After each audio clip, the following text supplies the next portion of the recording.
Hello. Hello, hello, chat. How are we doing? A little low there. There we go. Okay, you heard music. Excellent. I didn't know if that would work because I was just playing it off my computer and hoping the mic picked it up. Close enough.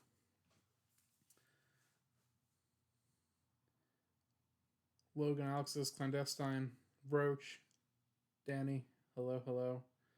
Noomba Nation, Storebought 99. Good afternoon to you as well. Uh, Space Camp. Did I ever tell you how much I like you? No. No, you have not. In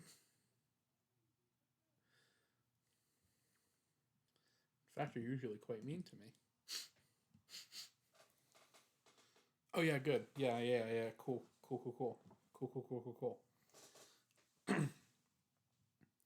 Okay.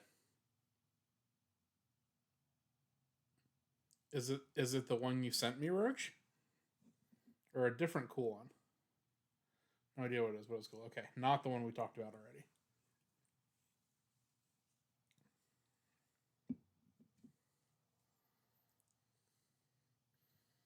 Yeah, I forget what that genus was. But yeah, neat little melanontine that you found.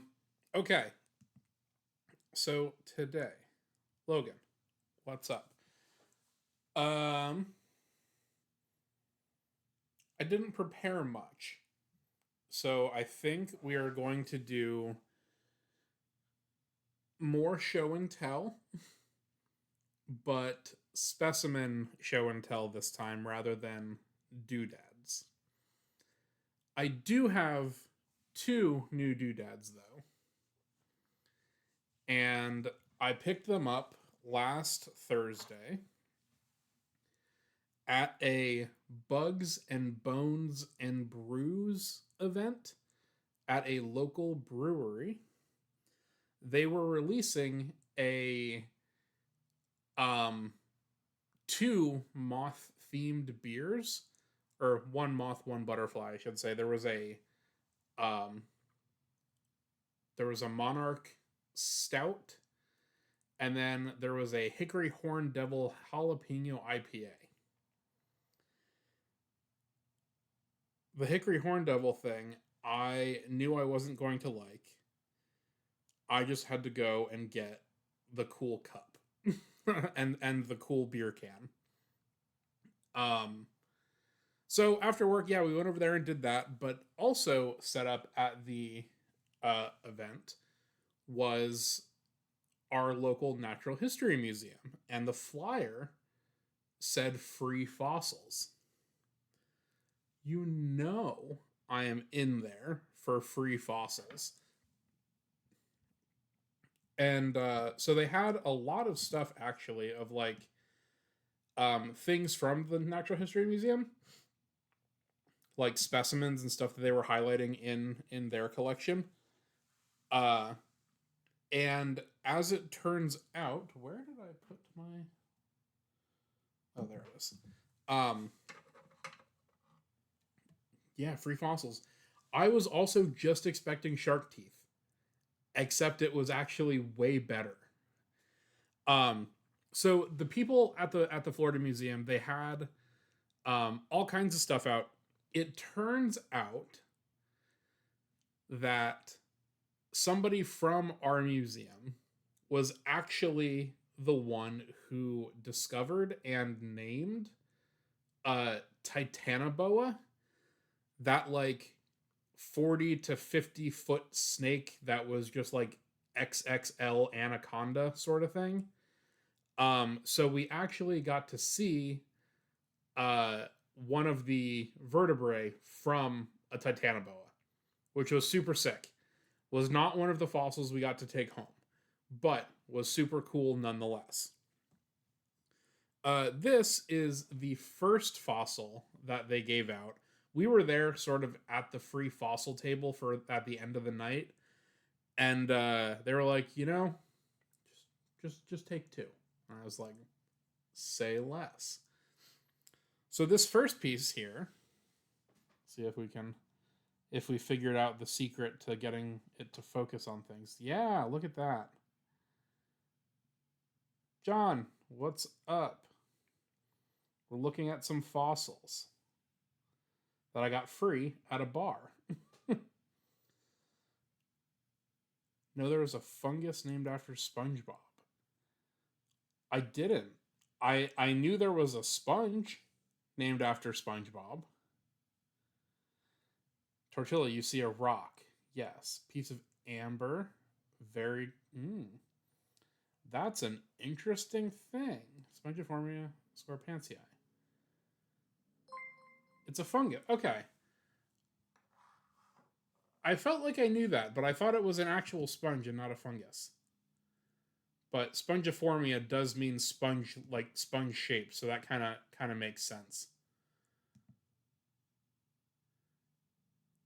But I think we've at some point in the past, at least, we've talked about it before of naming species after.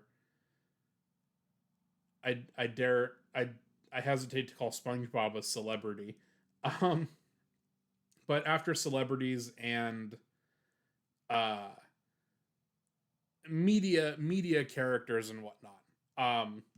My my master's advisor's PhD advisor named three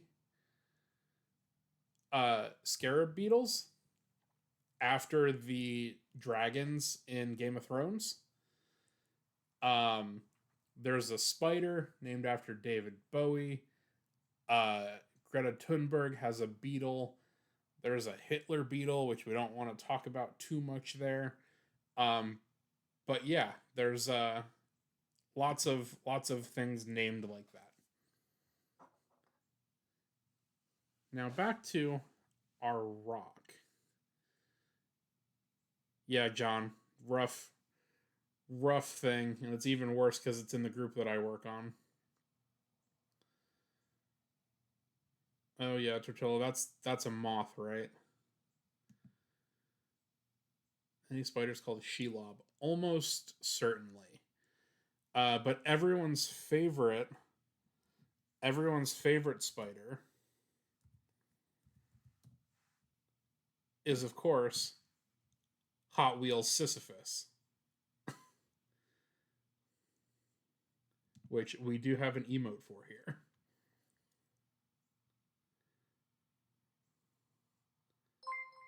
Cyan, what is up? Oh bees, we're not at the miscellaneous bugs yet. We're at the miscellaneous bones at the moment. So this side looks like a rock, and for those of you just coming in, I received this at a brewery where the museum was giving out free fossils. So looks like a rock on this side. Get a little bit different over here.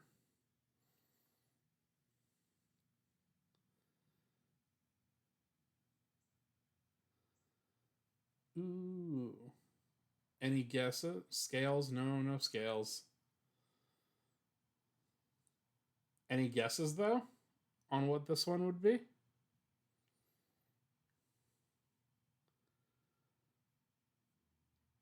Not bark. No footprint, no different textured rock.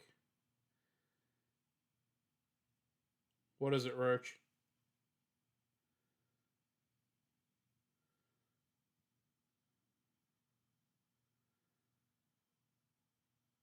Bit of slate with a little crab, fossilized algae. Wrong. Does it help if I tell you that it's a vertebrate fossil?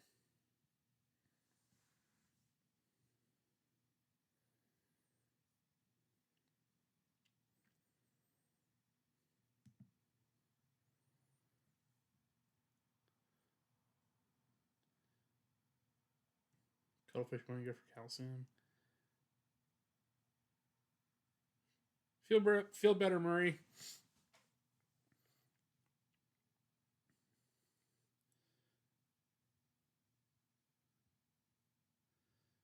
Glacial.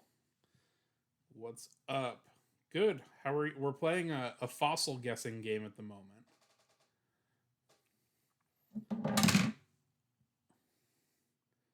We'll influencer hand this up again. Lizard tail. No, not quite that cool.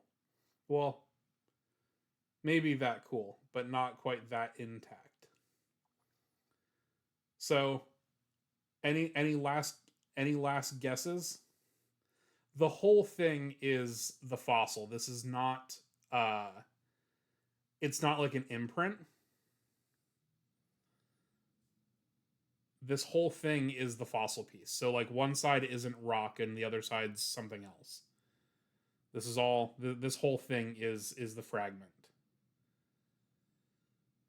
Bony plate that ungulates grind grass on. No, but it's closer. Gator, no, no whales. Well, I'll give it to oh Molly. Sort of. Tortilla even closer. Tortilla's in the animal. Wrong part, but is in the animal. Yeah, Tortilla got it. This is so this is the outside layer, and this is the actual like essentially ivory bit of a mastodon tusk. So that shiny white on the inside is like the equivalent of ivory in today's elephants and other pachyderms. And then this outside coating does include some of the rock matrix, but they also have at the base they had this like tougher outside coating. So that was very cool. It must have gotten deaccessioned from the museum because it does have a little catalog number there on the top, 882. Play what sound does a mastodon make by the fall of Troy? I don't know what that is, Tortilla.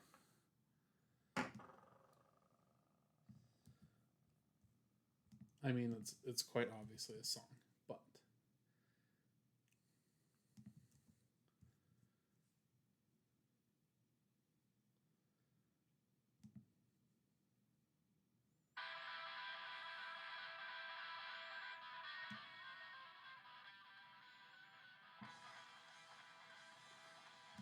it's 7 minutes long. I'll have to listen to that later. I'll check it later. We don't have 7 minutes at the moment. Stop. Oh, Tortilla. Tortilla, do you have bad taste in music? Is that what we're learning right now?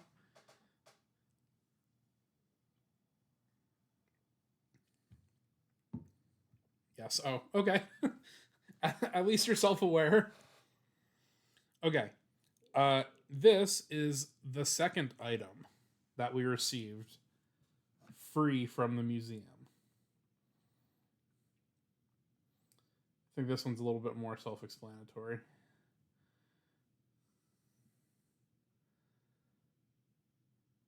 A tooth, a teeth's, molary. Okay, it is tooth. Do we have any guesses as to what kind of tooth?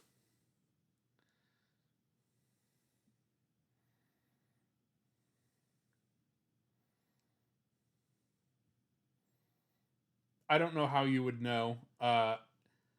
Teeth are something beyond my understanding as an entomologist. I know mammalogists will use like dentition counts to identify things, and like certain things have different kinds of teeth structures.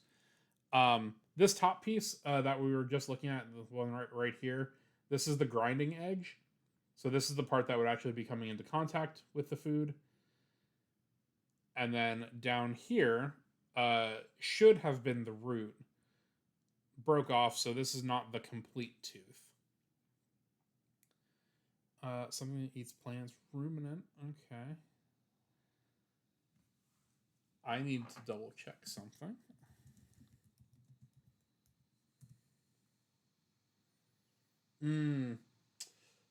Non-ruminant.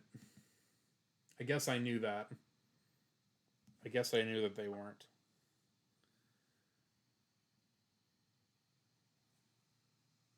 It's a horse tooth.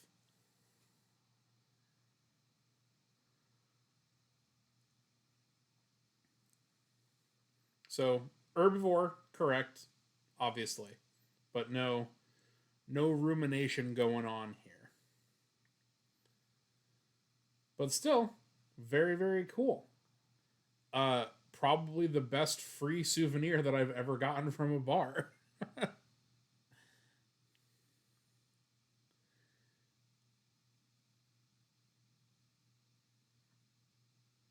Looks like a horse tooth, but we were thinking older. Oh, okay.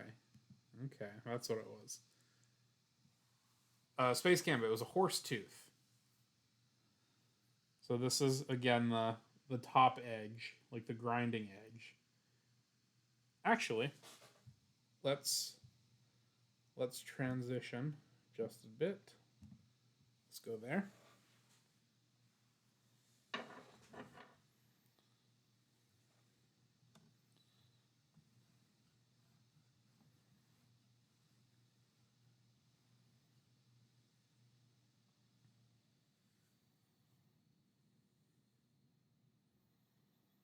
Do I like eggs? Yeah, yeah.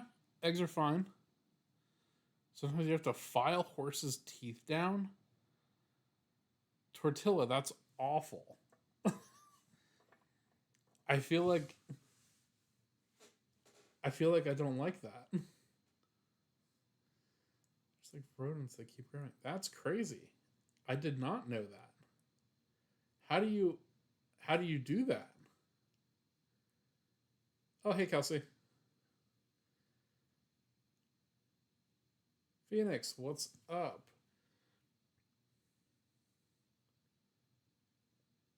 Oh god.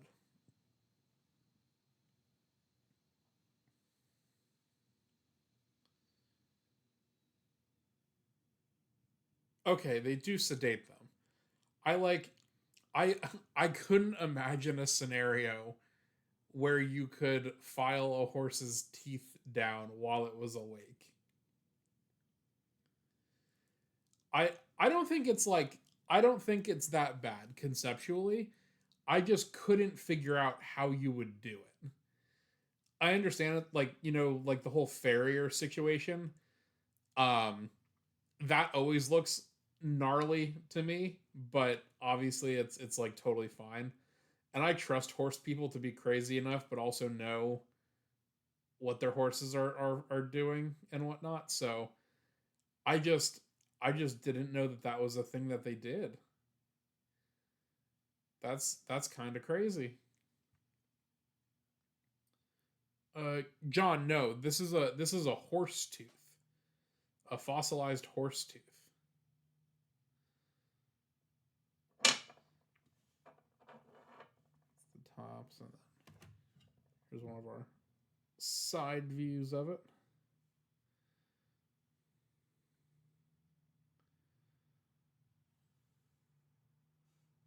Yeah, yeah, you picked up on that.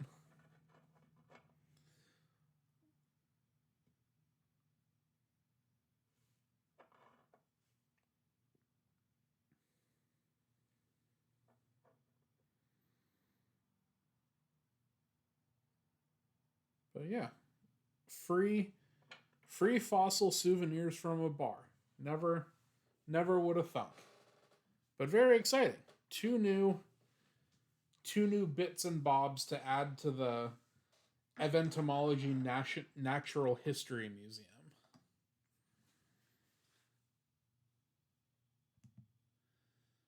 There's a bunch of skulls and shells and all kinds of other good stuff downstairs. So other bits and pieces. But Now we can get back to our regularly scheduled programming. And by that, of course, I mean bug programming. Um, I don't have, like I said, I don't have much planned out for today. Um, Wednesday will be pre-chat chats. Uh, and then I'm gonna need you guys to be like completely honest with me when I ask this. Would you be free Friday for a fun special stream, or are you actually like going out and doing things on Halloween?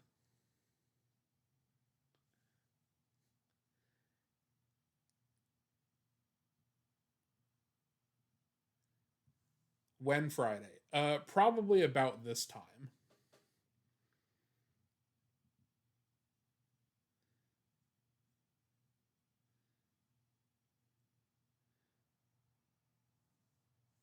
Concert in the evening, earlier maybe. Okay, Kelsey's free. Specials. Okay. Yes. I would say around this time on Friday, we're going to have a special themed themed stream. Uh Hint, it's Halloween. So, all right, yeah, we'll lock that in. I wasn't sure if it was going to be better on Friday or Saturday or whatever. Um, but yeah, Friday night would be better for me. I just didn't know if anybody else was if you guys were going out or not. The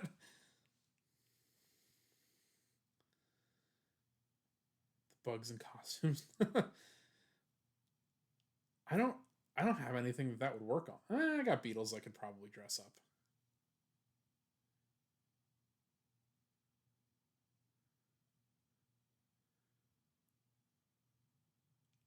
Store bought though. That I unfortunately missed my Bat Appreciation Week event because I went to Orlando this weekend for a Halloween party.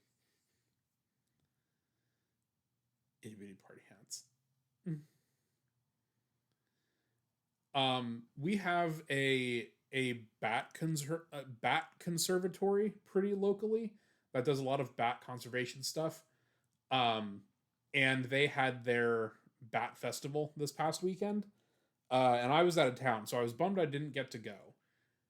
Um, and they always do kind of time that around Bat Appreciation Week. However, we do also have some rather large bat houses here. Mexican free-tailed bat, so it's the same ones that like that Maya has seen in the the bridges and stuff that she's done. But our university has big colonies of them, like 1.5 million individuals at certain points in the year, and so there's like bat shows here, bat shows. It's just bats doing what bats do. But since I haven't been there recently, I might go do that as part of my week of appreciation. Week of appreciating bats. Um, that was not the planned special stream, and since we're doing that other one, we probably wouldn't do that the same night. But that is one of the field trips that I would eventually like to take you guys on. I have to try streaming from my phone to see how that works. Um, but the bat houses are really cool, and I'm not like trying to go in and do a whole IRL backpack setup. Like that feels crazy for what this is supposed to be. By this I mean like this streaming thing, but I'm definitely trying to figure out easier ways to do outside things because field trips are always cool, and I go out and look for bugs and stuff a lot. So it would make sense for you guys to come with at some point. But in the future, I've got all winter or winter, whatever winter is here in Florida. to kind of figure that out. And hopefully next year, when it gets warm again, we'll be ready and raring to go, and have like a pretty good setup for streaming on the move. But yes, thank you for reminding me, store bought. I will go appreciate bats. I will go appreciate bats this week. Afton, scarf down so much ice cream cake, please help. Well, if you give me the little crunchy bits in the middle, I would be happy to help. Box, what's up? Yeah, not as hot season.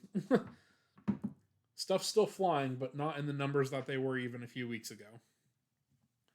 So, yes, did not have too much of a plan for today. Wednesday, regular pre-chat chats, just looking at Beatles again. And then Friday, special themed Halloween stream. Super close to a cave. Yeah, it's super cool. Um, I've done some stuff with like bat detection. They have these like special microphones that you put up like 25, 30 feet in the air. And it's like Shazam, the app that like tells you what song is playing. They have that, but for bats. So you load in the spectrograms and like the recordings of all the different bat calls, and then you send this little thing up in the air and it tells you what bats are flying around. Yeah, or like Merlin, the bird ID app. The calls and the sounds are obviously very, very high pitched. So um it's not easy to have it on your phone. It's like a separate special thing that you have to put up. But I've also gone mist netting for bats, which you absolutely need a scientific permit to do. You can't just throw a net up and do this. But you put um, a very, very fine mesh net up in the air and just wait for stuff to fly into it. It's the same thing with birds. And then you come down and you see who's there, and you can take the measurements and do blood and get parasites and whatnot like that. But bats, yeah, rabies shots to handle them. Yes, I never, I never handled any of the bats, but I just got to go and watch. And don't forget, we got gators too. The place with the bat house is right across the street from a lake, and that lake has alligators in it. When I was a freshman in college, I was coming from off campus to go take a chemistry exam at like 5 in the evening, and there was an alligator across the road, and the bus couldn't go around it, and there was really like nowhere for it to turn around because it's a bus. So I was late to a chemistry exam my freshman year because there was an alligator across the road. So yes, we are very well known for our gators as well, but we do have quite a few bats. Not as many. Arizona is like the most batty place in the U.S. In terms of species diversity. There are more species of bat in Arizona than anywhere else in the U.S. Uh, why did it cross the road? Probably to make me late for my chemistry exam. There, we do have bats, Roach. Just not. We have we have small bats. You've got like flying foxes and shit, and that's crazy to me. Those like human-sized bats. Um, Ours are a lot smaller, and a lot of people just probably think that they're birds out at night. Crazy! It's crazy that Tortilla's never seen one.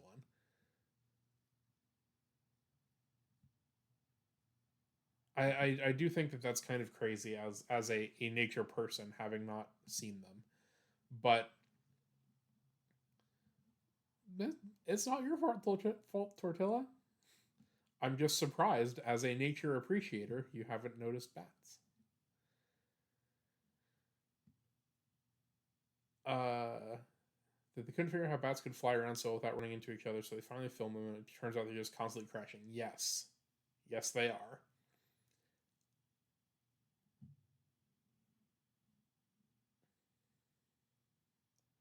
So real, Tortilla. Choose the bear. Gotta choose the bat one of these times. But yeah, they're around. I happened upon a bat release one time. Uh, I was going to a nature center back in Pennsylvania because they had a chimney swift tower, and I was going to try to see the chimney swifts. And I had permission because my friend works at the nature center, but it was closed for everyone else. So another car like pulled up behind me, and I was like, I know I'm like technically not supposed to be here, but I have permission. So like, what is this other car doing here? And they got out, and they just like had a little they had a cat carrier. They had a cat carrier with a bunch of towels in it. And I was standing up against my car looking this way at the chimney swifts, but then they kind of went off over this way. And I turned around and I was just kind of seeing what was going on. And they were pulling these little, I think they were washcloths, like very small towels out of this cat carrier and then opening them up and a bat flew out. And I was like, whoa, whoa, whoa, whoa, whoa. What are we doing over here? And so I went over and I talked to him and I was like, oh yeah, I've done mist knitting and stuff before. I don't have I'm not vaccinated against it, but like, do you mind if I stand and watch this? Like, oh yeah, that's fine. So I stood there while they like unwrapped like a 6-pack of bats. They had them all wherever they were coming from. They had them all individually wrapped in like a little bundle, so that they could just go and like open it and fling the bat out, and it would fly and leave. So that was pretty cool. That was pretty cool to get to see. Um, and then one time when I was living in Kansas, uh, they were doing construction on our building, and they ripped off one of the walls, and there was a couple of bats behind the wall that they had taken off.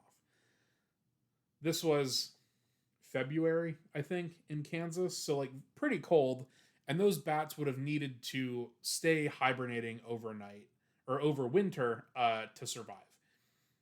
They called us the bug lab because they were like, you guys have nets probably, right?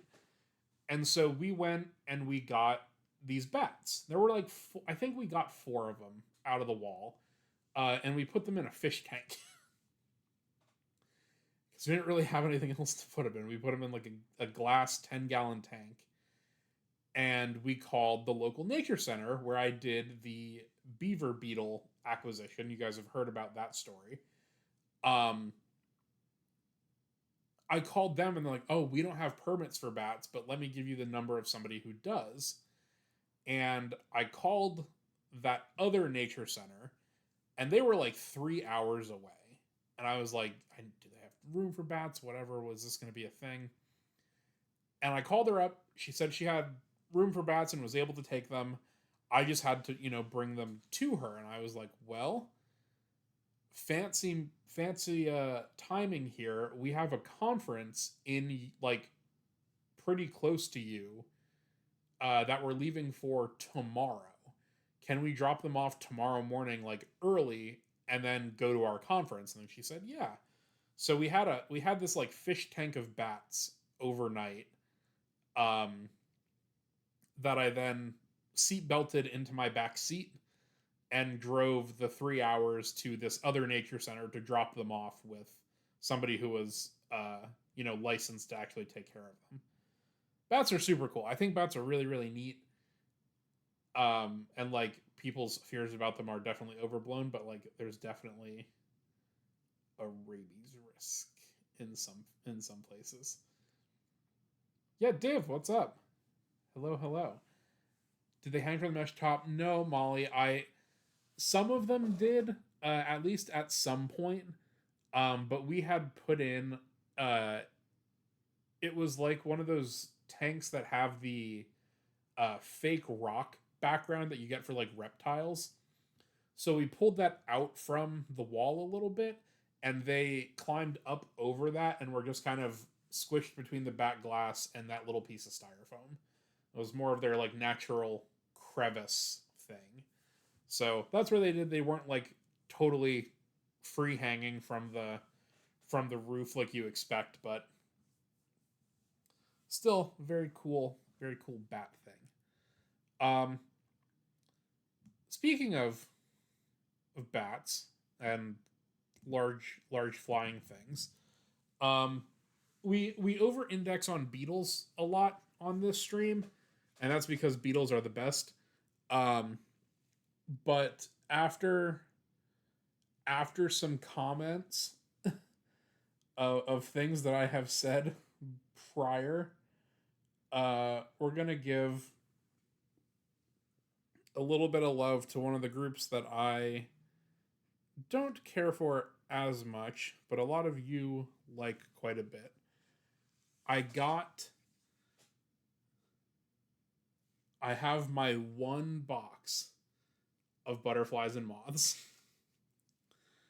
So, pet osprey, that would be sick. So, um, one, two, three. We got a couple that we can look at. These are like my big boxes of my favorites. John, yes, they are. These are still some of the OGs. This first one, um, this first one I collected in like 2015. What is the difference between a butterfly and a moth? That's a good question, Space Camp. Why don't we admire while I answer your question? Ooh, ah. Um, Butterflies typically are diurnal. Moths typically are nocturnal. Now, that is obviously not always the case, but that is a general rule that goes okay. But the bigger thing that you want to look out for is the body and the antennae mostly. So, do you see how chubby this moth body is and how fluffy those antennae are? There are more diurnal moths than nocturnal butterflies. Yes, that is correct. So you can see how big that body is and how big and fluffy those antennae are. We can come back to this one in just a second, but for the comparison's sake,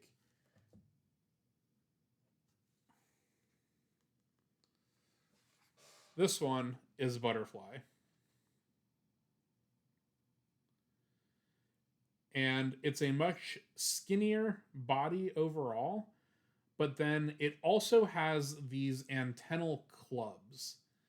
So, uh, the antenna up there, they have that little knob on the top of them. That is a butterfly character. Moths will, as far as I know, never have that. Um, but everything else, like the nocturnal versus diurnal thing, is like there are exceptions. But in general, the super thick bodied ones that are a lot fuzzier are going to be moths, and then a little club thing is going to be a butterfly. Is this a hackberry emperor? I think so. I don't fully know. A lot of these I kept just because they kind of looked pretty. Not all of them have identifications on them. Uh, but I do believe that is correct. Sure, there are moths with it. Science. Yeah, John. That's the case, and that's also definitely the case with entomology. You have so many weird things going on. IUD moths, yeah, the plume moths, the pterophorids, definitely very cool. Hackberry choosing your arcs. Oh, okay, that makes sense, Roxers.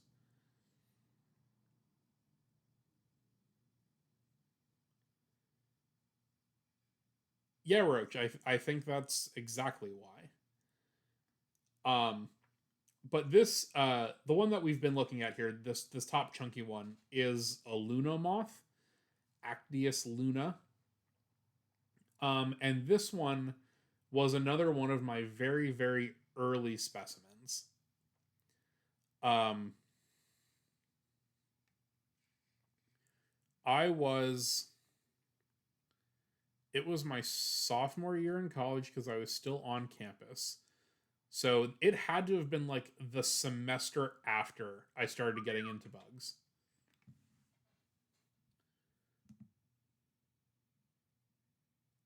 Mossy Boglog, thank you for the follow. Welcome in.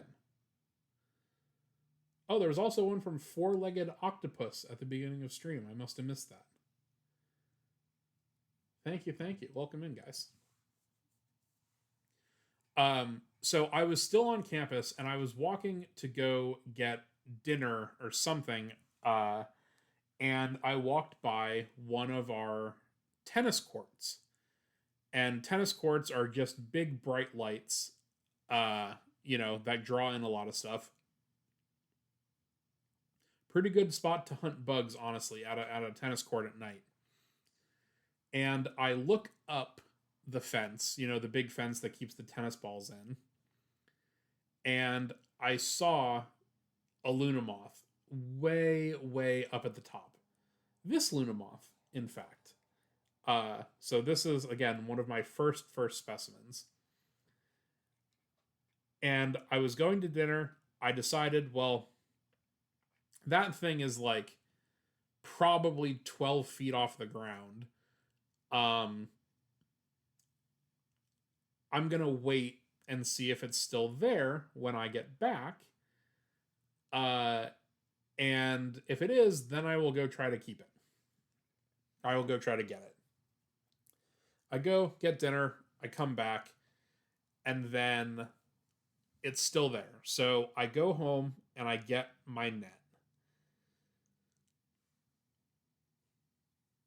My net has a 3 foot handle on it, plus like another 12 inches for the net head.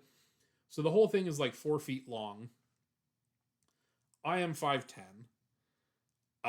So all of that put together put me at like roughly 10 feet of reach. This was still a couple feet out of my range. And so I did what any sane entomologist would do. I climbed the fence.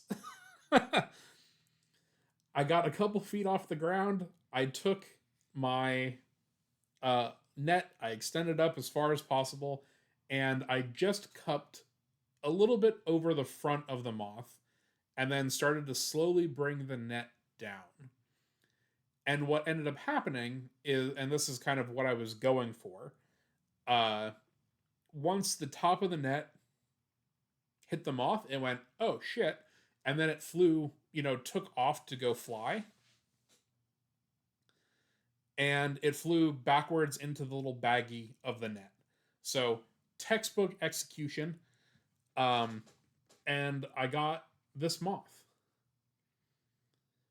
And for being as early of a specimen that I got, I am still very happy with how well this one is spread. The tails are intact and they're not super wrinkly.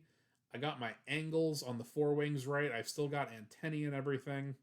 So, uh, one of my prized specimens for sure. The hackberry, I don't remember anything about collecting this one. It did not leave nearly as much of an impression on me as the Luna moth did. But a lot of these I kept because they did have some sort of significance or fun story that go along with them. So hopefully we'll uncover some more of those as we continue going through.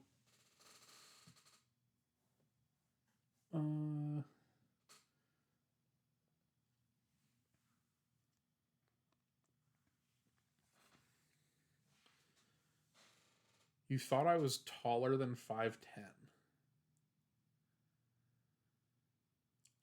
Thanks, I guess. I'm glad I give off tall vibes, but no, I am 5'10". I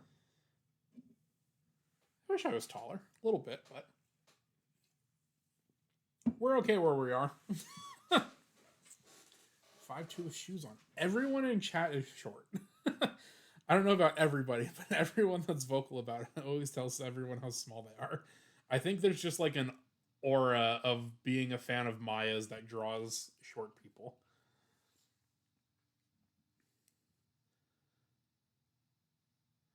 So I thought you're 5'8". That felt powerful. Afton, you play volleyball, so that doesn't really surprise me. I wouldn't be surprised if you would have been taller than me. Rocksher's 6'2". Molly is average 5'5". Okay.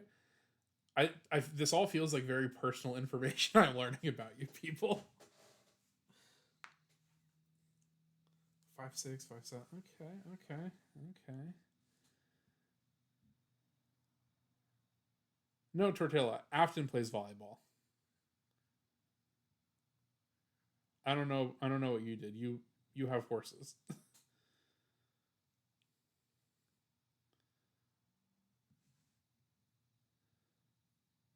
I know, and the libero doesn't have to be tall either, but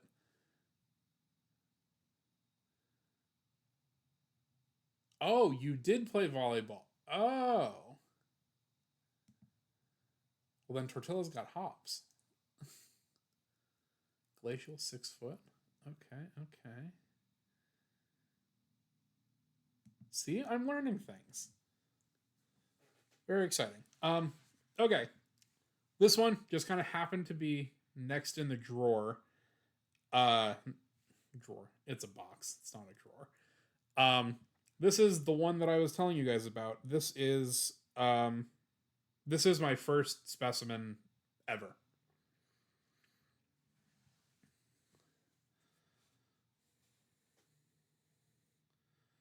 This is Eacles imperialis, or the imperial moth. Um, and I've told this story before. But when I started getting into bugs, I was working at the museum and I was pinning and spreading butterflies and moths for like 8 hours a week.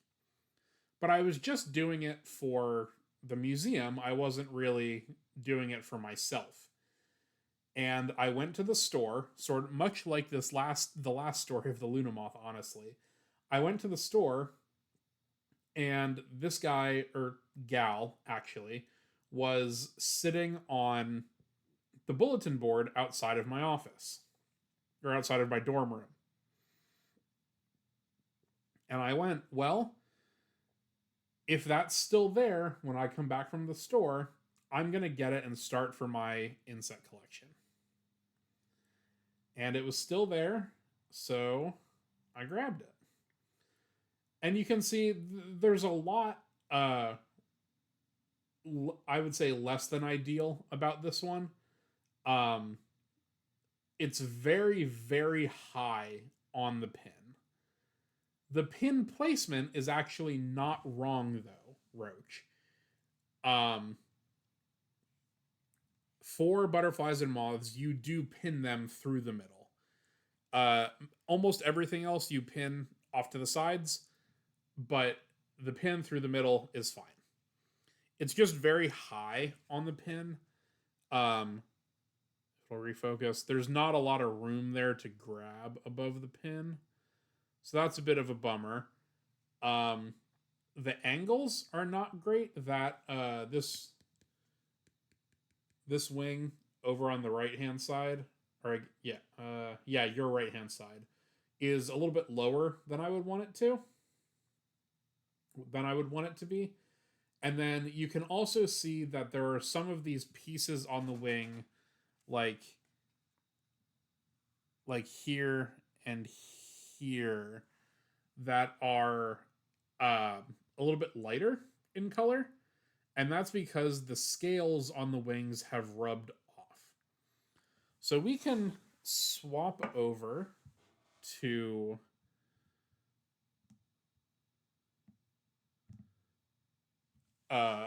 microscope cam.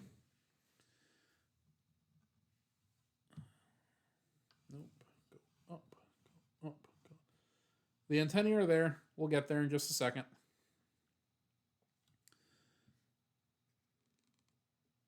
So this is a female, so she's not going to have big crazy antennae. But you can see them. You can see them there.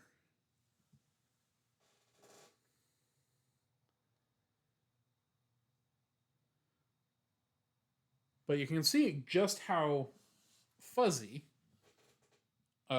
this moth is in general. We can go down and see right around where the pin goes in.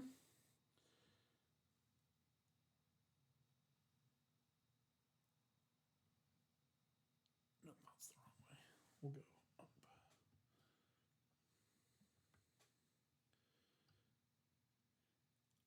up. But you can see that pinhead here. But then you can see this little bit of open space right there in front of it. And that's because I pinned it too high on the pin. There's no room for my fingers to grab onto the pin to move this thing around. So that's actually where my finger has been rubbing off the scales as I've moved this thing around over the years between different drawers and different boxes and whatnot. So all of this, let me just restaple this a little bit better. There we go. So all of the texturing and hair on there are still called scales, even though they don't look very scaly like you would expect like from a fish. But these are just elongate scales that are coming off of the body. But if we come over to some of those areas where I've accidentally, or when I was preparing it, where I rubbed off the scales,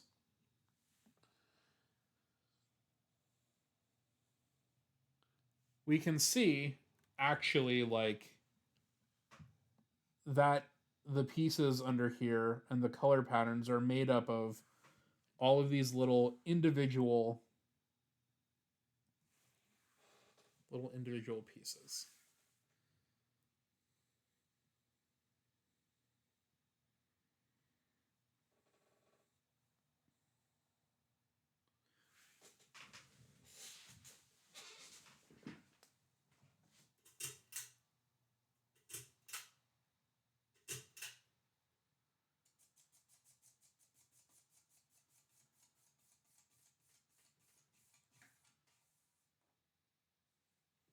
Okay. The fan was blowing the wing just a little bit. But you can see here, and even if we zoom out now, you can see some more of this patterning, and how it's all made up of these little tiny individual scales.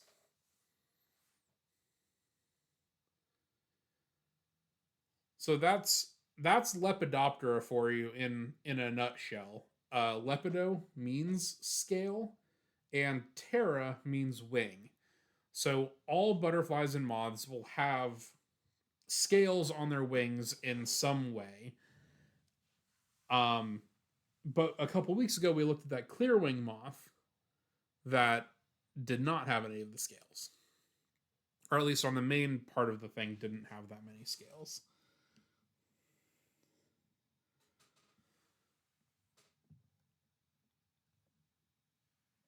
But you can see how there's different shapes. This is still on the wing, but these are also more elongate than what we were just looking at.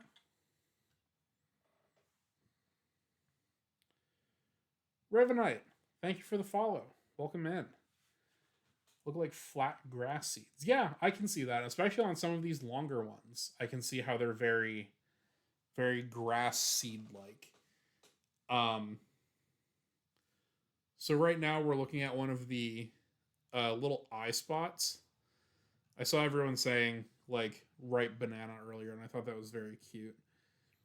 But Saturniids, the big silk moths, almost always have some sort of eye spot on the wings.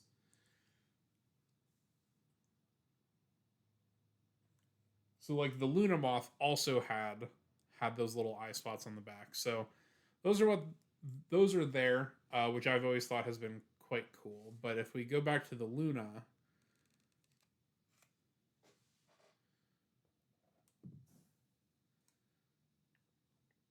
we can look at some of the other details as well, since we didn't see her up close.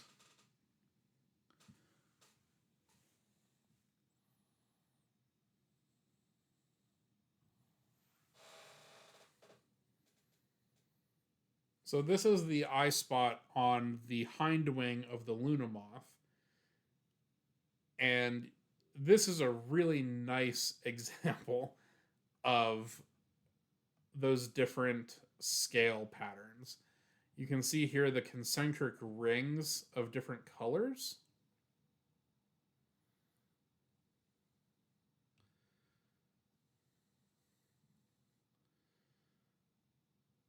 But you can see that all of this is scale.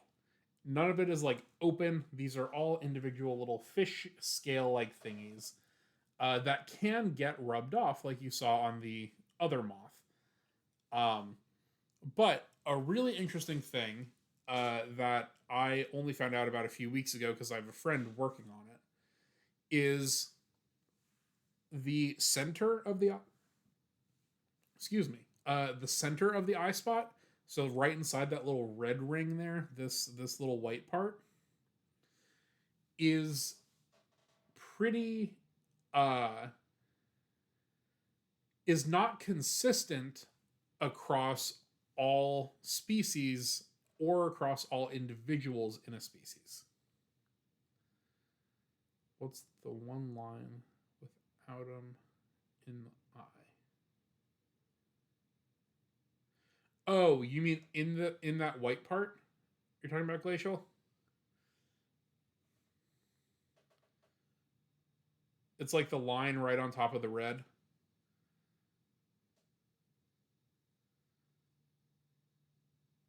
Pause tortilla. I'll get there. I think the thing that you're looking at glacial is a wing vein. So if we go way out,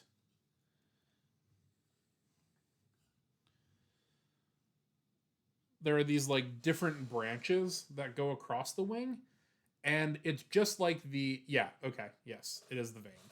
So it these veins provide the structural support for the wing. It's just like bats, how they have their really weird elongate fingers that have the membrane stretched between them. The insect wing has veins that go through it to be able to pump up and make that wing, expand as the insect is coming out. You can see a little bit better. I moved up to the forewing now.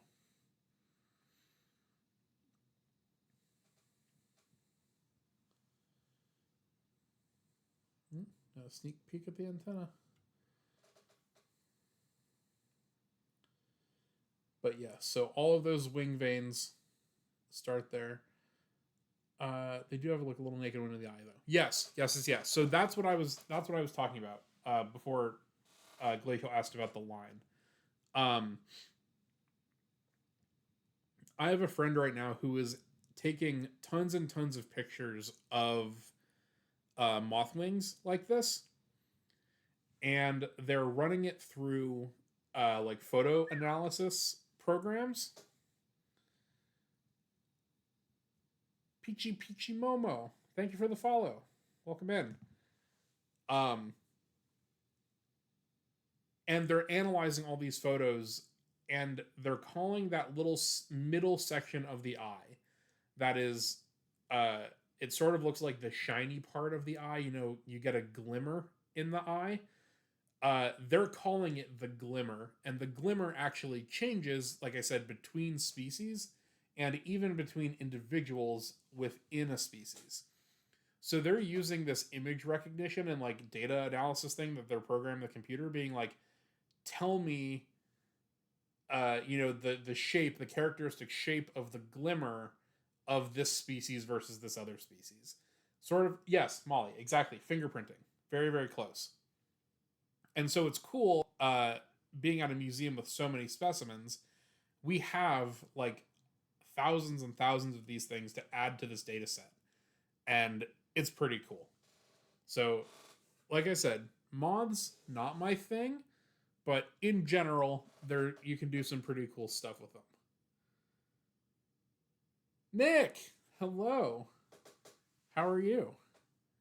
Welcome in, welcome in. We got hella bugs today. So we're looking at the up close edge of a Luna moth wing right now, but there is another piece here that I'm sure you're all very curious about, and that is this antenna. So this is a male Luna moth, and he has these big fluffy antennae to be able to smell. Roach, you gotta make me approve that.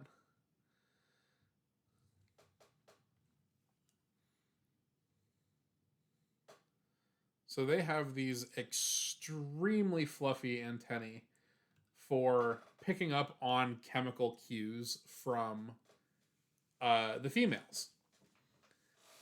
These are really neat because the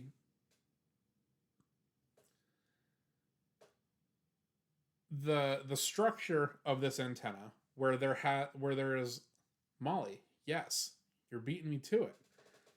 The structure where there's like a central vein with these little things coming off to the sides is called a plumose antenna, like a feather, like a plume on a bird. These are bipectinately plumose. And it is exactly what Molly said. Each one of those little things that comes off of the sides has another pair of smaller fluff coming off of each one of those. So if we go all the way in, zoomed too far.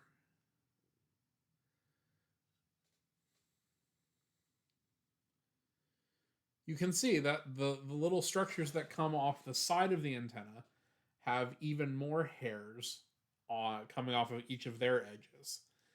And this again is to increase surface area for them being able to pick up smells. Um, Mostly for finding females, but well, I guess in Luna moths, just for finding females. Um, Luna moths don't have a mouth. So they can't actually eat as adults. And so their entire game plan after they become an adult is just to mate and make more babies. So they do not concern themselves with being able to find food. They don't live long enough. They just simply show up, try to find each other to mate, and then die. I am good, Nick. Thank you. There are lots of questions that come through, so sorry I missed that, but I'm good. Even bed bugs. What did I say that would prompt that? All bugs are sick, I think. Yes. Even bed bugs. I did an internship with bed bugs for a summer, and I do think they are pretty cool, but I can think things are cool and not want them in my house.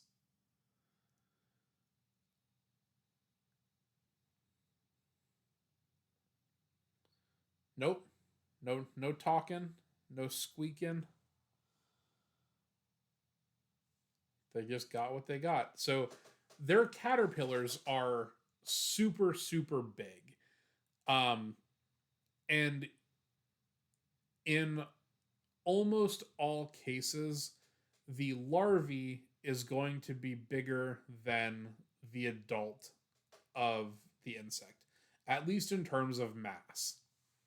Right? A moth is fairly lightweight, but a caterpillar is like caterpillars are dense. Um, I was actually talking to my mom this weekend. Um, Mom Tomology, shout out. I don't think she's here. She doesn't usually make the Monday streams. Um, but she called me and she was like, we were talking about, a bunch of stuff. And she goes, "Do you know what I think about every time that you say larvae on stream?" And I said, "Why, yes, mother, I do, because I think about it every time as well." There was there was an episode of no, not Survivor, not Survivor, The Wild Thornberries. There was an episode of The Wild Thornberries where I think it was the birds, um, and the birds had these different adaptations. I think it was like a Galapagos episode where a certain bird was like going in this tree to get larvae out of the tree. And I remember watching that as a kid. And that night for dinner, we just so happened to be having sausage. And so I said, "Mom, we're having larvae for dinner, or we're having larva for dinner." And so to this day, it is I am 30. That was probably like 25 years ago. Um in my house we still call it like, "Oh yeah, oh, I'm making larva for dinner." And it's sausage. It's just sausage. It's just sausage. But she asked me about that. Like my mom asked me about that on Saturday when I called her. She's like, "Do you remember?" And I was like, "Yeah, I do. I thought I have the same thought every single time." Season 1, episode 13, Eliza Ecology. Tortilla, you are on it. Thank you so much. I'll have to go back and watch that again. Um,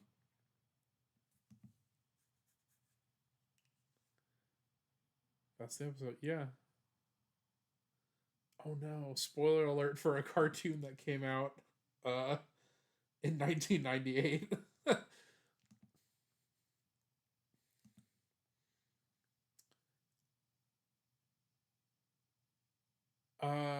So the horror moths have those hair tentacles just for pheromones. They look like face huggers. So, John, you are talking about Korimata, which is also called a hair pencil, and that is the other end of this spectrum. Um, that's not what I want. There we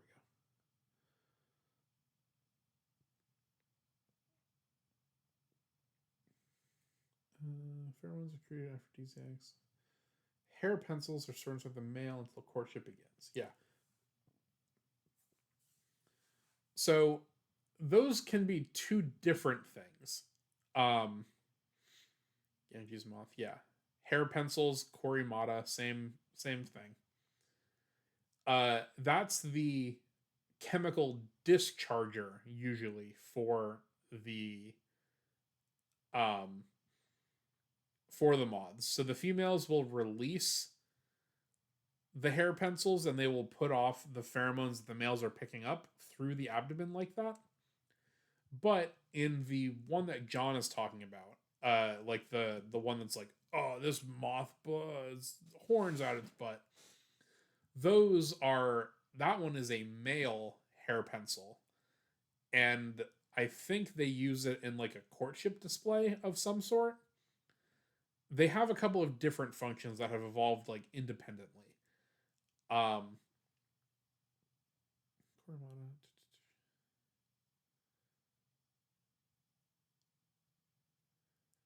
so Korimata are I'm reading right now. I'm not pulling this. I had to double check some stuff. but choreomata are the internal, glandular, and eversible structures that bear the hair pencils. Okay, so the hair pencil is the structure that actually releases the pheromone, and it is attached to the choreomata, which is this big inflatable balloon type structure. Aversible in insect language just means that it's internal and can be made external. If you've ever seen the little thing on a caterpie or on a little caterpillar, World Bird Sanctuary, thank you, thank you. Welcome in. Hello, Raiders. How are we doing? Icy, what's up? Thank you for the raid. We're kind of talking about feathers right now. We can kind of make it bird related. Right now, everyone that just joined, we are super zoomed in on a moth antenna right now.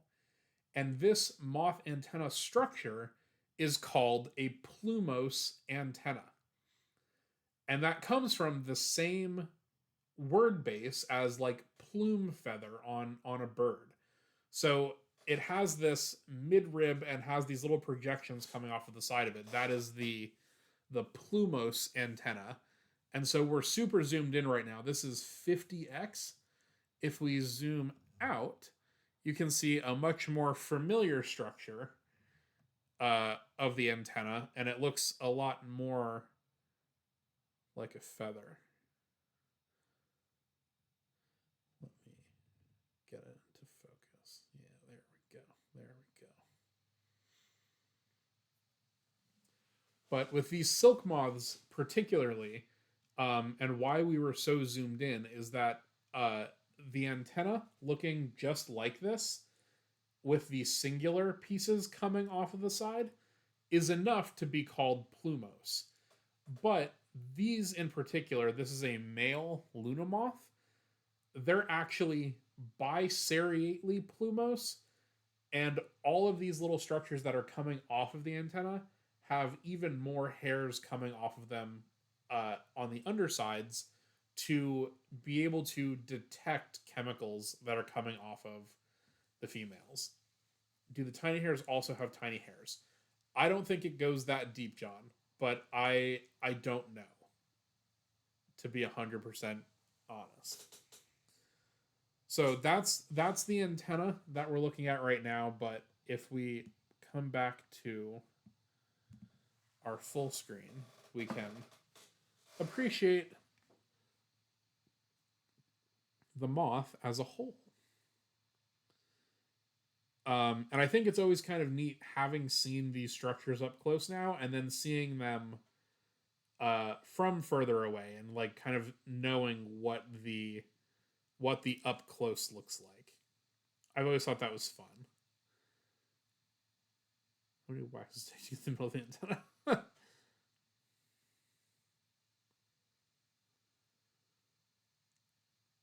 Yeah, so that was our Luna Moth chat. Couple of zoom ins on that guy.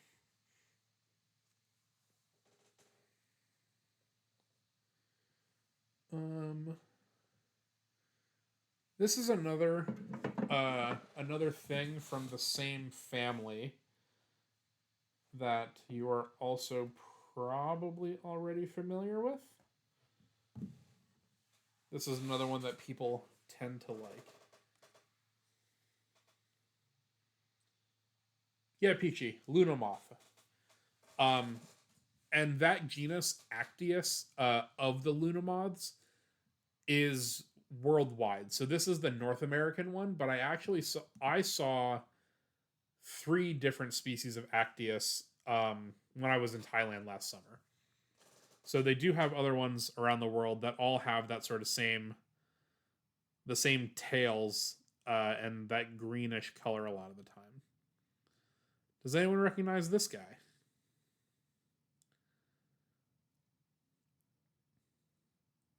Oh, I should not have underestimated you. Yes, chat. Yes.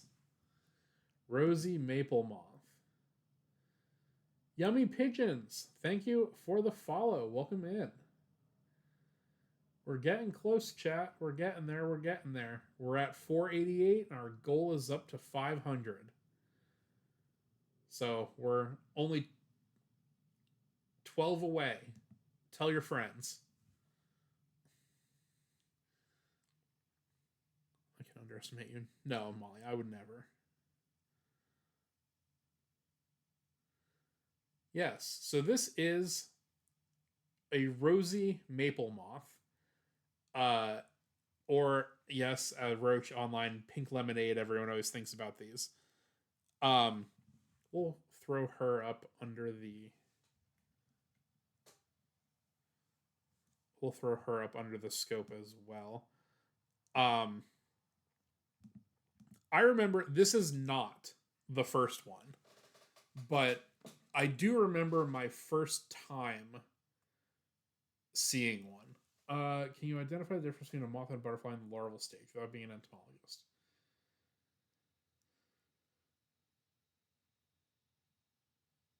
Um, I don't know that they're that consistent. Uh, yeah, I'd have to get back to you on that one. It is vibes based, and caterpillars are actually usually very diagnostic. So like a caterpillar of one species will look very different than the caterpillar of another. Um, but I don't know if there's actually any way to tell moth or butterfly from the larva. Thankfully, I work at a place that has a guy that works on butterflies and moths full time. So I will double check and I will get back to you on that. Because if there is, I don't know it. And that would be fun for me to learn as well. So this one, as I said, rosy maple moth. And this, unlike the Luna moth and unlike the Imperial moth, was not my first time seeing this specimen. Or this was not the first specimen of this species that I ever saw. The first species, or the first individual of this species that I ever saw was on the side of a barbecue restaurant in North Carolina when I was like 8 years old. We were going to North Carolina for family vacation, and we stopped to eat whatever. And we came out, and sitting right outside the door was this bright pink and yellow moth. And I was so fascinated by this thing. And we had been in the car for like 7, 8 hours at this point. And we were getting pretty close to where we were going. So my family was like, let's go. We gotta go. We gotta go. Um, and, being a child, I didn't really ever follow up with it. I didn't know where to look or how to look to identify something or try to figure out what I saw. So then, many years later, I I rediscovered these. And the amount of yellow and the amount of pink varies between populations and can vary even between individuals. This is a very, very diffused individual. It has fairly light pinks and fairly light yellows. But some of them are super, like, the yellow on the wings sometimes is as yellow as the yellow on the body right now. So just all depends on the individual. And this one, fairly well prepared. Do these ones eat meat at all? No.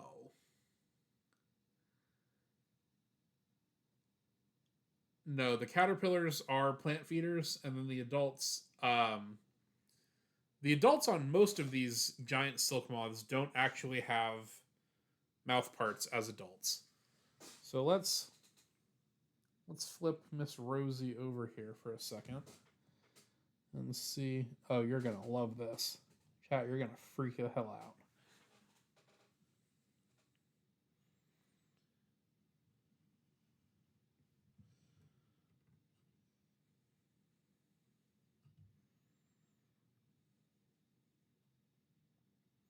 Look at how freaking cute that is. Karina the Corgi, thank you for the follow. Welcome in.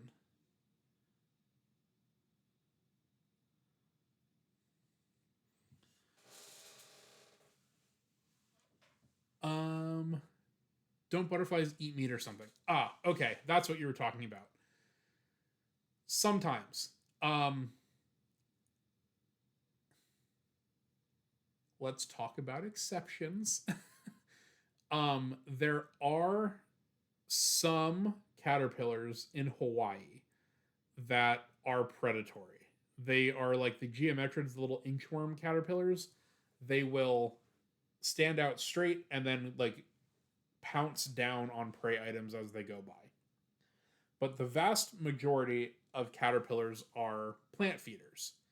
So typically don't have to worry about caterpillars being meat feeding. There are a few. Butterflies and moths, on the other hand, oh, just in time, Femto. It's a good favorite moth. It is. It truly is a very good favorite moth.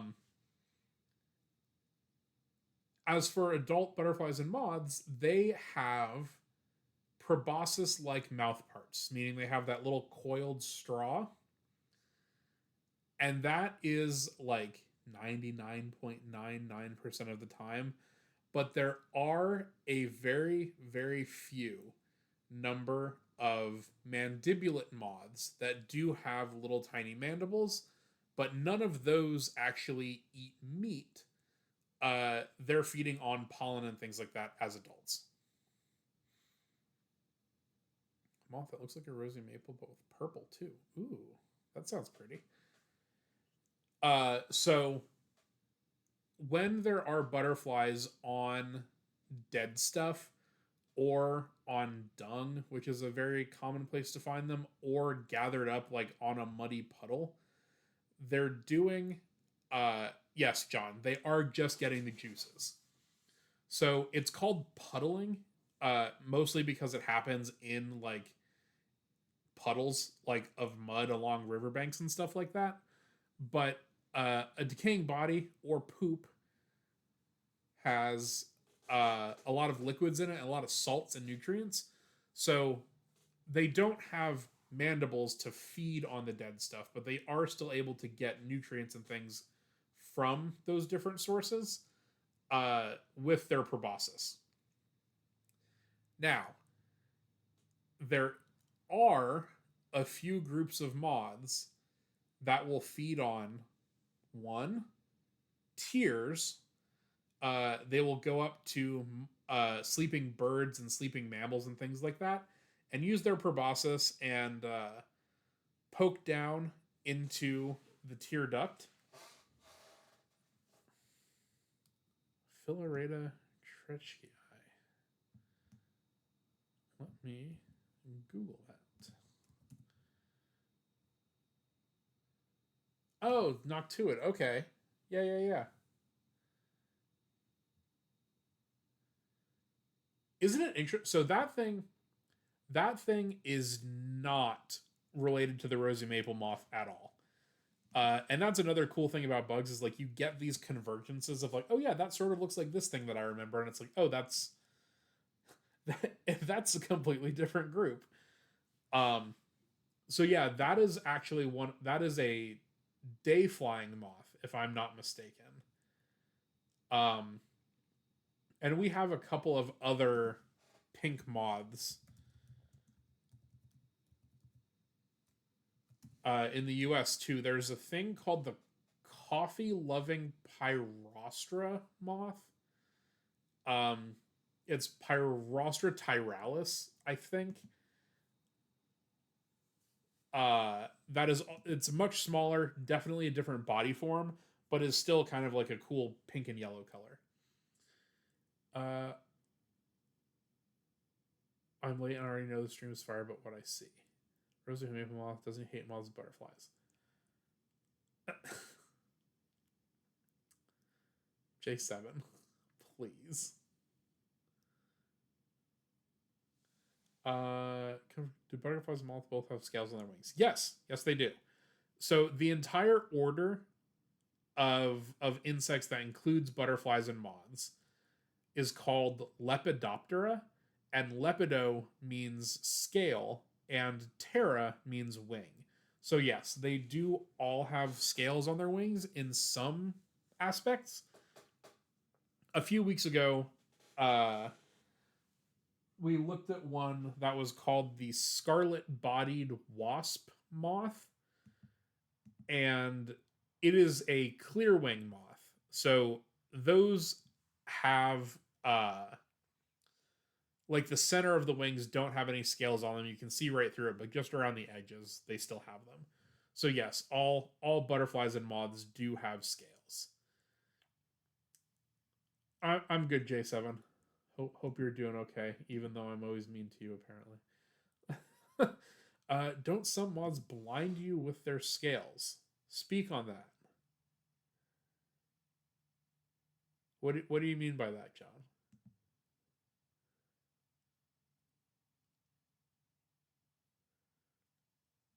I don't know about that. Cause cuts or something on eyes.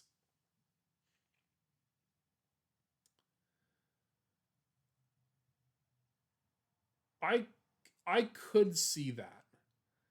Um yeah, it's bad to inhale them, but I don't think that it's specifically like a product of the moth scale more so than like anything else. Um Especially breathing in the scale dust and everything. It's bad for your lungs to get any sort of particulate in there. So I would have to look more into that. I think they probably could, but I don't know that it's like a purposeful thing that they try to do. But the whole reason that we flip this thing over, right? Uh, well, one, we get to see its adorable little fuzzy face. Let me just focus out a little bit more. You can see its little tiny fuzzy legs. Adorable.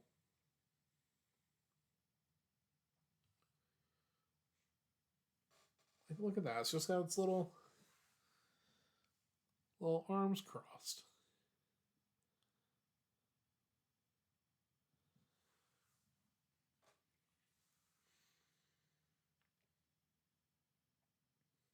Mm.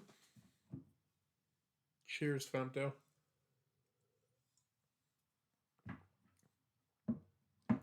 But the whole reason that, oh, guys, come on, tortilla.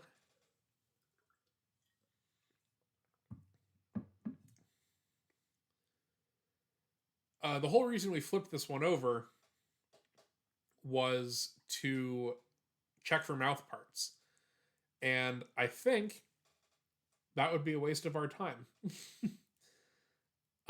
There's lots of fuzzy in the way, and there are no mouth parts to report as far as I am aware. So we'll just skip on that one for the time being. But we can go back and take a look at the Hackberry Emperor that we were peeking at a little bit earlier and look at some of the mouth part structures. Vi, hello. Welcome in. Yes, lots of buggies. Let's see if we can see how this works out for us.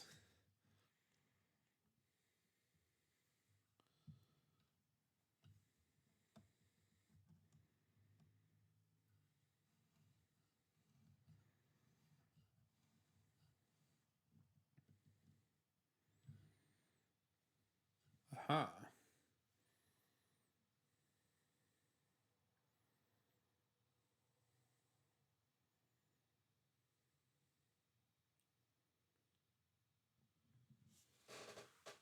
Oh, Kelsey got a hydrate too.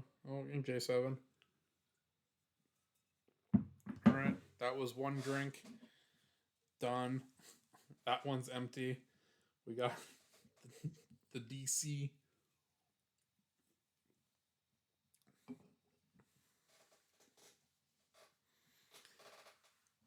So here, it'll be better, I think, if I turn to the side. We're just going to turn it upside down.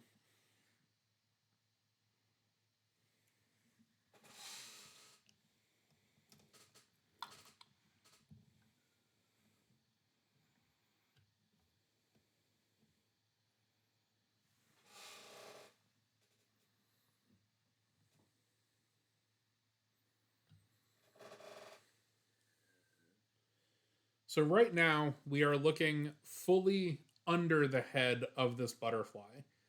And you can see that little curly Q right in the middle is the proboscis. That is the part that will extend out and be able to dip down into flowers to get the nectar from the very, very bottom. But then you'll also notice that there are two pieces that come out from under the proboscis that fold up in front of the eyes and kind of stick out above the head. That is a structure that we know about. Those are the palps. So in beetles, you know how we have all those little bits up front that help control things going into the mouth? Like I've said on other streams, those structures occur across insects. They're just formed a little bit differently. So these palps that are coming up in front of the eyes here for this butterfly in particular, it's the same palp as if we were looking at it on a beetle, but the form is a lot different than anything we've seen on a beetle before.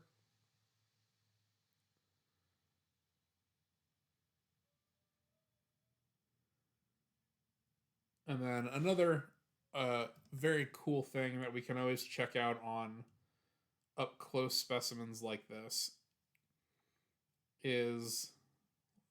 are the eyes.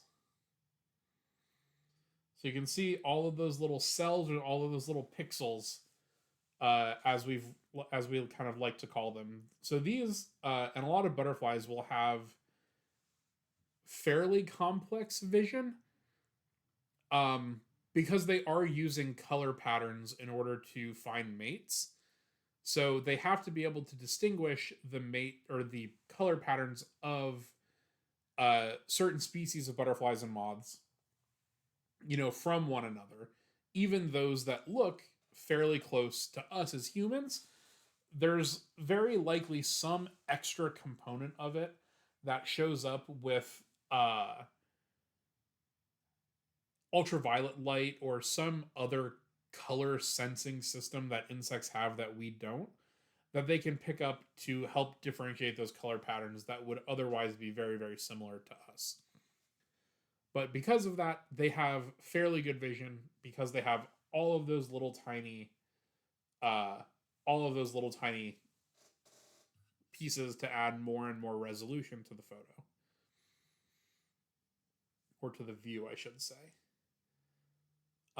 It's kind of hard to make out here, and maybe this is something that I would have to get fresh material for.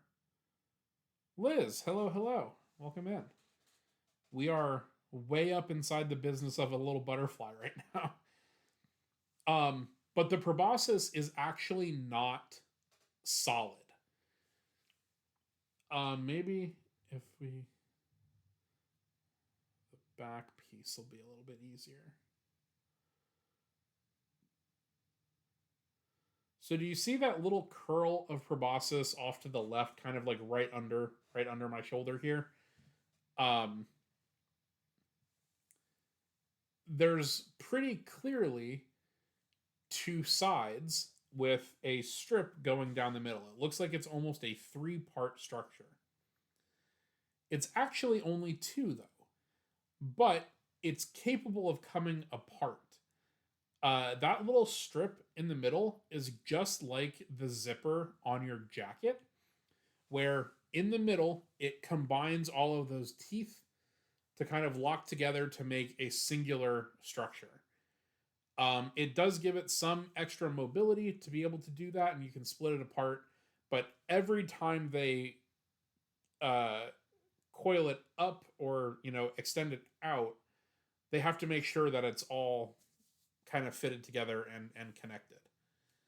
So that's pretty neat, something that we're able to see on this guy that we weren't able to see on the others because the others didn't have mouths. We do have another butterfly that we could look at that we should be able to see.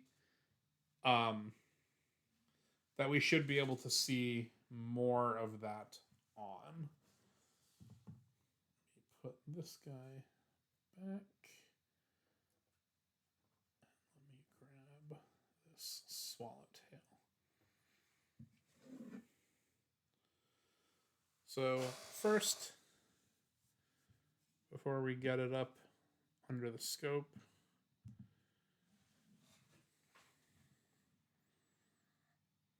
this is what we're working with.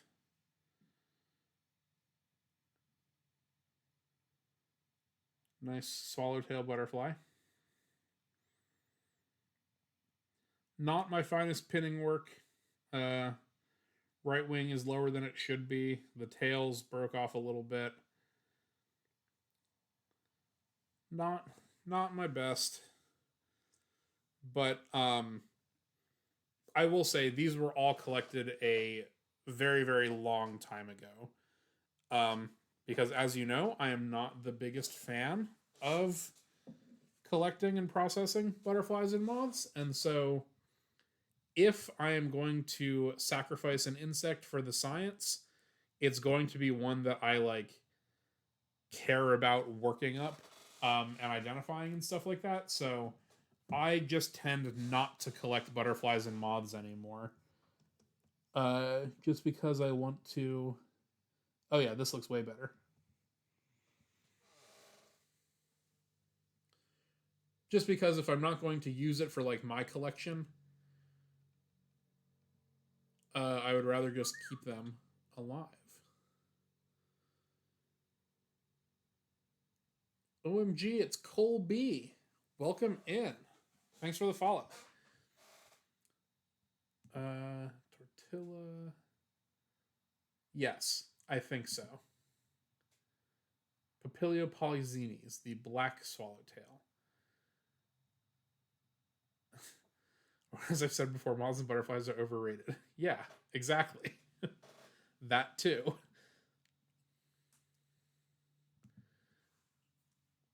But here, so we're zoomed in on the swallowtail now, and I think this one is a little bit clearer. Maybe not. I hope it is, but that zipper piece in the middle is a little bit easier to see, just because this is a slightly bigger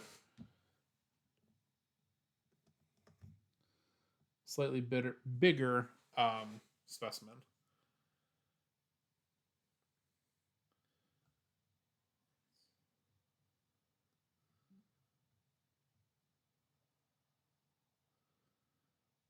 There we go. That should be in focus now. But you can really see here how those two pieces are coming together and kind of right there in the middle. So that's cool and something that a lot of people don't think about or don't really realize.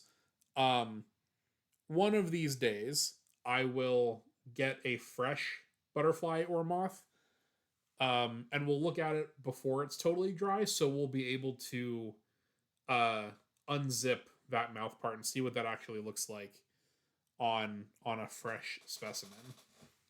But the head details are very, very similar on this that they were on the other specimens as well. But all of these dot patterns are really, really cool up close like this.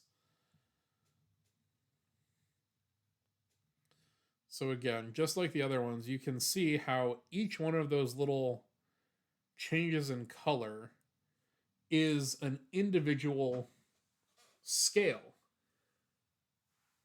All of the darks, all of the lights, all of these blues and yellows and stuff, these are all individual scales on this butterfly wing. And it's the same on the moths. It's the same structure. And if you've ever accidentally touched a butterfly and you've gotten that little dust on your fingers, that's something that we could also do with a fresh specimen. We could maybe clear off some of that wing to see what that looks like.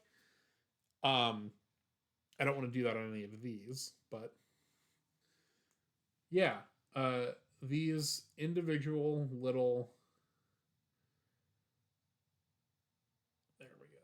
Let's see if we can get that in even closer focus. Yeah, look at that. So all of these individual little pieces of this pattern are physical. You know, these patterns can get rubbed off. And if we just zoom out, we're very close in right now, so you can see how those are all individual little speckles of blue. Lynn's Brohan, thank you for the follow. Welcome in.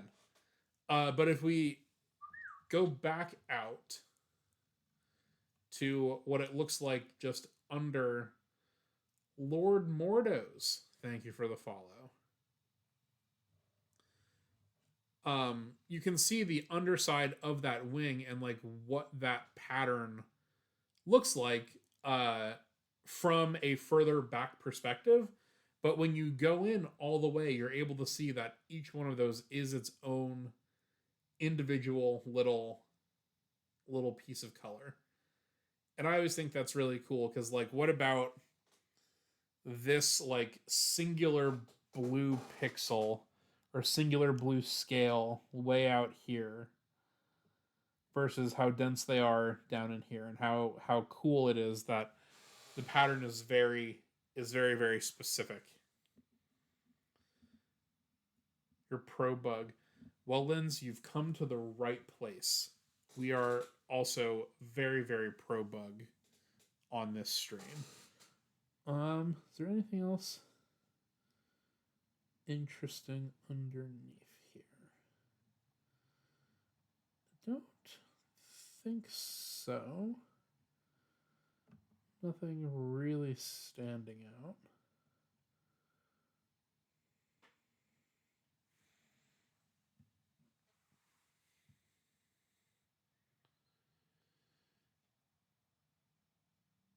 Looking for space nerds. Yeah, everybody is welcome here. Nerds of all types.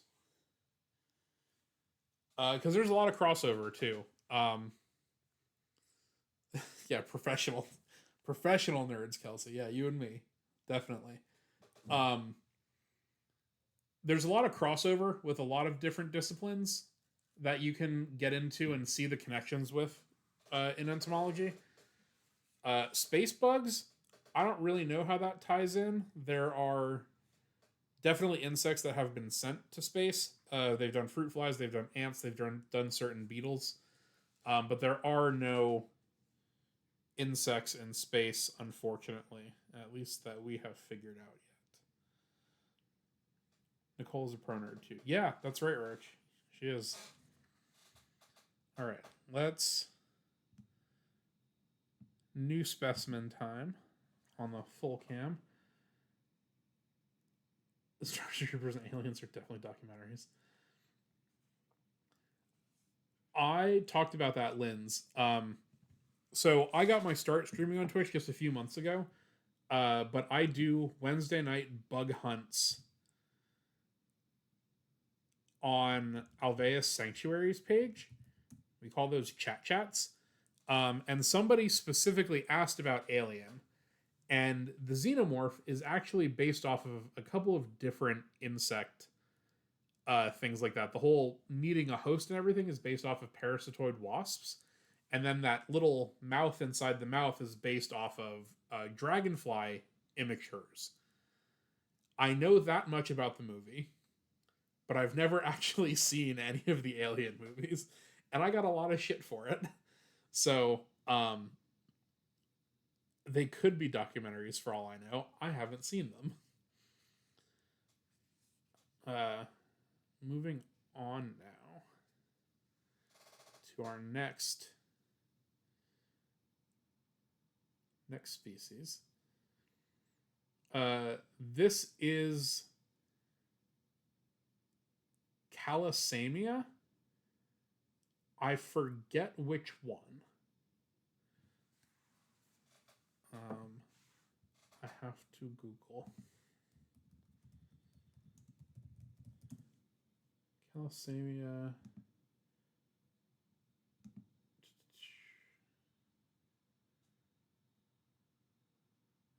This is Calasamia sicarifera, the sweet bay silk moth. That's what it is.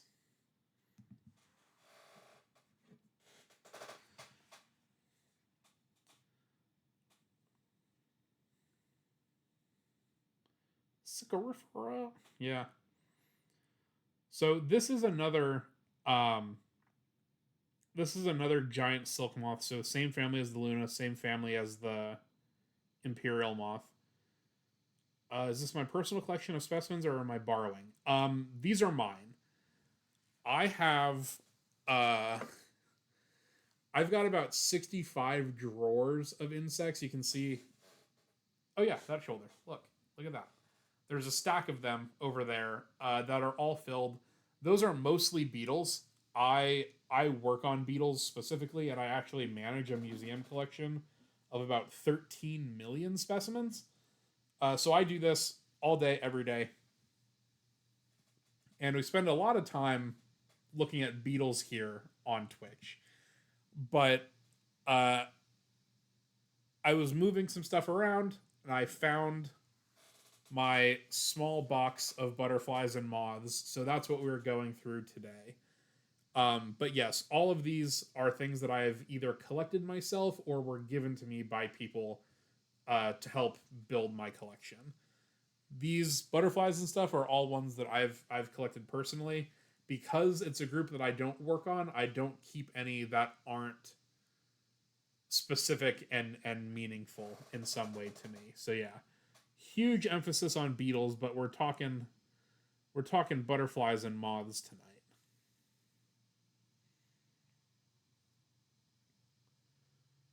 So another big silk moth. I always really liked this one, especially the way that I actually got it pinned because the front wing pattern and the hind wing pattern like really come together and kind of make a cool.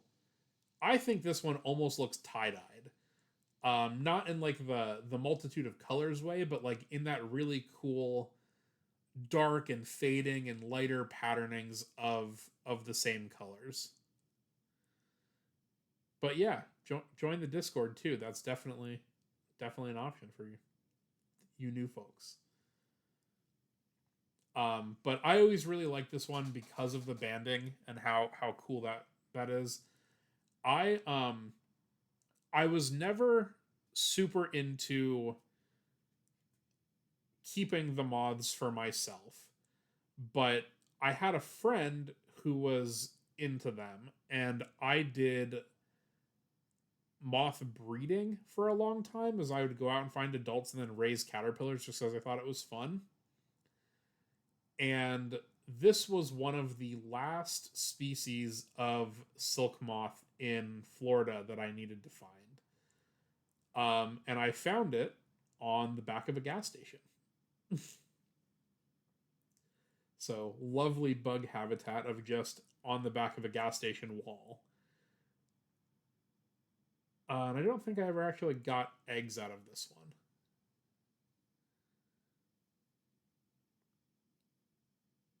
But this was a cool period in my life. I had to cut down a lot of leaves.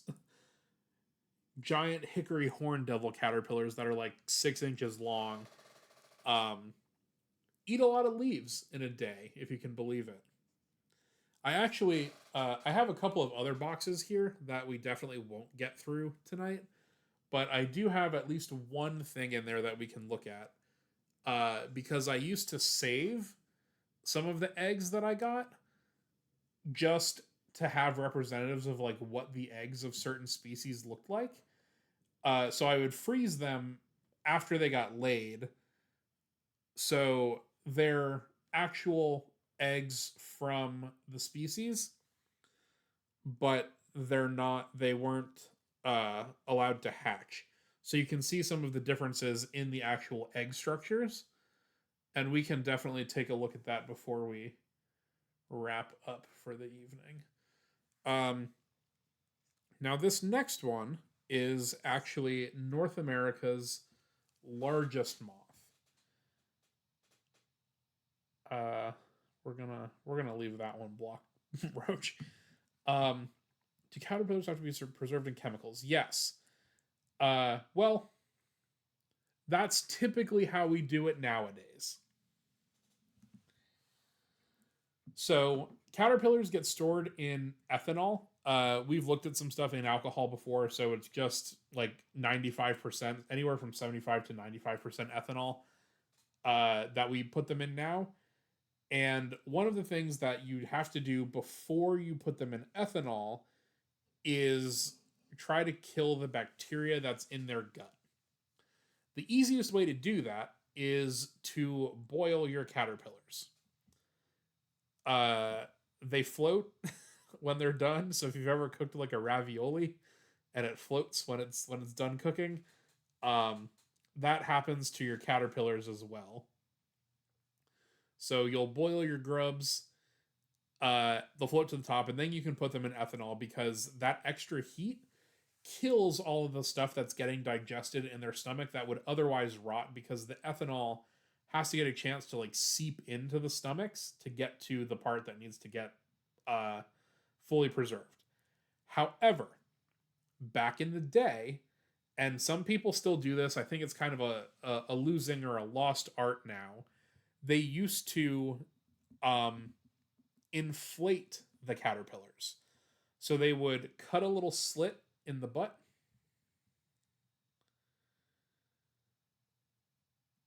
and then you would squeeze out all of the goop, and then you would like put a little straw in it, blow it up, and you would get this like inflated exoskeleton, but they're very, very light. They're very they're very crispy, and they feel like a Cheeto. It is just this like hollow, very thin tube, and it has like that exoskeleton of a cheese curl or a Cheeto sort of thing. And then to mount those, you would have the pin, and then you would have like a stick or something sticking out that you would then just like load the caterpillar onto. I'll see if I can find pictures of that at work tomorrow. And I'll post it in the bug cord. But yes, so typically nowadays they're just in ethanol. But if you can't have ethanol in the collection for whatever reason, you could go back to inflating your caterpillars if you want. Can you burn them or cook them too long? I imagine so. J7. Burning them, I would be less worried about. I don't think that's like really a thing. But they color does deteriorate if you boil them too hard. So it's not like we're getting into the very nitty-gritty specifics of this. You don't turn the stove on and then just toss the caterpillars in. You get it to boiling, you pour it into like an extra cup on the side over top of the caterpillar, and then you let it sit for a while until it gets cool, and then you do it again, and then you do it again, and then you do it again until it's finally done. Yeah, Blanche the Bugs, Jade Kitten, honestly, yeah, kind of. Um, so you're never actually like actively boiling the caterpillar, but the hot water does the same thing, just kind of in smaller increments. If you do like hard boil it, not like a hard boiled egg, but like if you put it into like an actively boiling pot of water, I could imagine cases where there would be damage to any of the little hairs or anything like that. But also, you could probably leach the color out a little bit faster that way, which wouldn't be ideal. Can you steam them? I've never tried. I probably you probably could. Um, I actually do not know.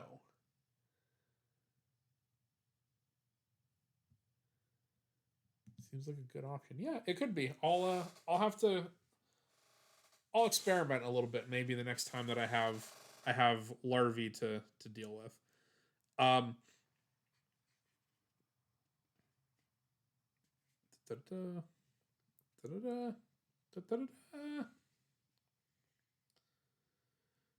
Ooh. Ah.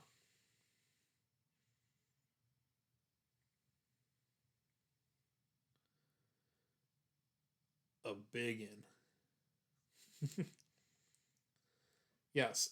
This is Hyalophora cecropia, and this is the largest moth in the U.S. This box that it's in right now is 4 inches by 8 inches. So that wingspan is probably like a good five, 5 or 6 inches long. And this moth is every bit of 4 inches tall.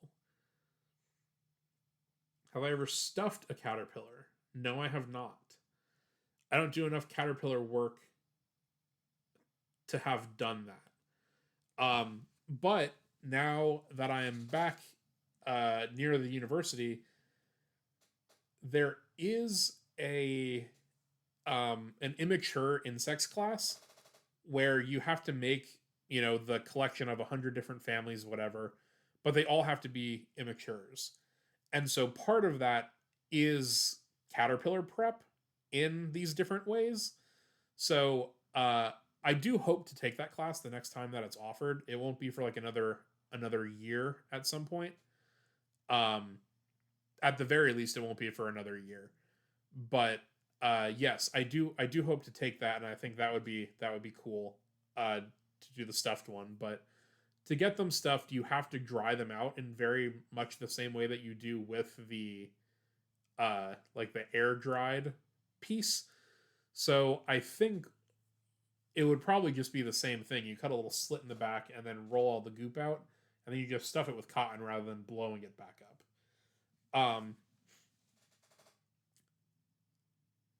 This moth does have a story behind it, and I think it's a pretty good one. Um, so my local minor league baseball team back in Pennsylvania was having a Jurassic Pork night because their mascot is the Iron Pigs. And I was going home for just a few days, and I sent to my old group chat, I was like, yo, boys, let's go get this sick hat that they're giving out. It's got the Jurassic Park logo on the front of it, but on the side it says Jurassic Pork. Um, and so me and the boys got together. We went to this baseball game, and we were waiting for the post game fireworks. And I all of a sudden hear some people behind us yelling, "Oh shit, a bat, a bat, a bat!" And I went, "It's not a bat. It's gonna just be a big ass bug." And I can see this thing fluttering around. Sports stadiums in general are a fairly good place to collect insects because, again, it's just bright lights that draw stuff in. And so, good one, Tortilla. Um, I could tell it was a moth. I couldn't tell which one it was. And so I go over and I'm like, hey, I got this. Like, it's fine. And I took my new hat and I just set it on top of the moth. I like scooped it out of the air and I set the moth on the table, covered with the hat. And we stayed for the fireworks and then we left. But I still had this giant ass moth that I had to get home. So I'm walking out of the ballpark with the underside of the wings. So when you carry moths, the best way to hold them is like between the two fingers, so you have like the least amount of contact, and your fingerprints, like the oils on your fingers, aren't getting on the scale. So you hold them between the fingers, and you hold them with the wings closed because a lot of the pattern is on the top side. So if you're holding them with the wings closed, you're only kind of ruining the underside. And I just looked, and the underside of this one, it's faded a little bit, and there's a little bit of scale come off, but really not that much. So I'm walking out. I still have this giant ass moth in my hands. I get to the car, and I only have, it's maybe a 15-minute drive home, but I still had this moth. Like, what am I gonna do with this thing? And so I went through like the glove box of my car, and I found my little first aid kit. And in the little pocket that had all of the band-aids and stuff in it, I took all of the band-aids out and I shoved the moth in there. So that's how I got it home. And this is that moth. You might notice that there is only one antenna. Sometime in the transport, we did unfortunately lose that. But this was another cool one, not only because of the story of like where and how and when I got it, but what I was saying earlier with the calasamia, a friend of mine and we were trying to get all of the giant silk moths in Florida. And we were going every night out collecting, specifically trying to find this. Cecropia moths are found in Florida. The part of Florida that I'm in is like the very, very southern tip of its range.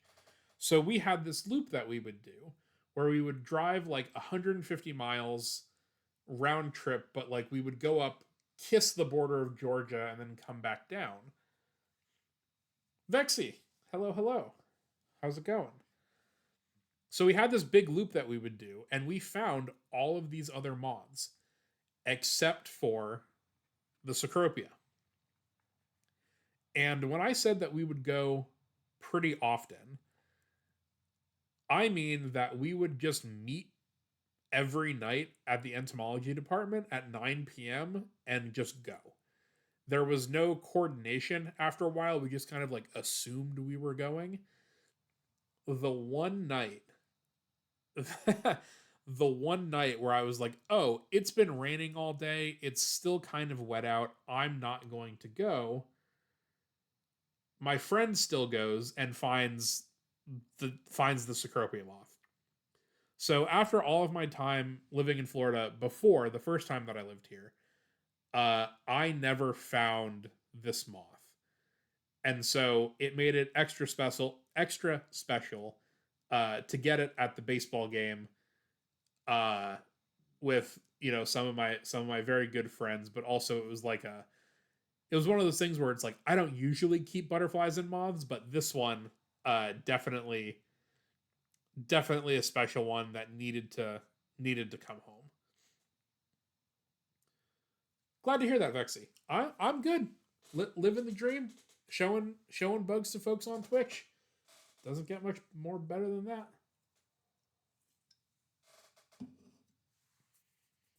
It is also a very cool moth. Uh, like I said, largest moth in North America. It is super super sick, and this is close, but this is not as big as they get. They can get a little bit bigger in kind of all dimensions, but you can see like how big this moth is. Um, in a typical insect drawer, you can fit 8 of these boxes, and because of that, these giant moths like this take up a ton of room because you can only fit like one in one of these boxes. So in giant collections like ours, they actually have double wide trays. So it's like two of these next to each other. So there's only four in the drawer. And that way you can actually fit them sideways because right now uh these wings are too big to fit in this direction. But if it was doubled, you could. And then what you do is you tile them. And tiling has always been very scary to me because you put the insect in the foam sort of at an angle and then you overlap them. That is like the cardinal sin of cardinal sins in all other groups except for Lepidoptera. Everything else, it's like, yeah, you want your stuff to have space. You want it close together, but you don't want anything overlapping because if you're going in to pull a single specimen out, you don't want to knock legs or antennae or labels or any of that sort of thing. But yeah, they shingle the butterflies. Um, and it's kind of scary to me. Like, I don't do a lot of butterfly curation, so thankfully I've never had to like get good at that. But that's how they get around only being able to fit like 8 specimens in a drawer, right? Is that they will take uh bigger unit trays like this, like I said, double wide, and then also stack them pretty close together. But yeah, Tortilla, that's the problem, right? Is if you're looking for a moth from a specific locality, uh you have to dig through, you have to like take all of them out. So in the grand scheme of things, I think there is more specimen moving going on when you do it that way rather than uh just pinning them. But that's a moth people problem. They obviously deal with it. It is their thing, but it does always stress me out just a little bit having to tile butterflies and moths. I think we're good on this box. Wingtips go in the gaps of other moths. Yeah, yeah.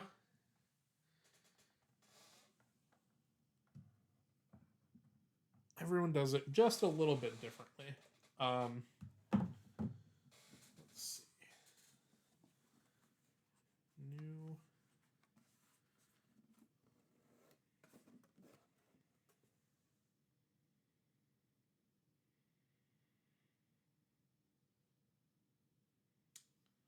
I think we can sneak peek this.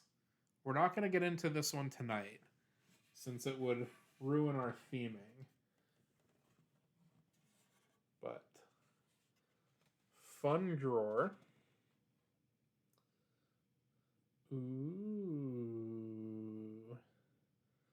Mostly beetles, but also very big antlion, pretty big cicada, very big Midas fly over there.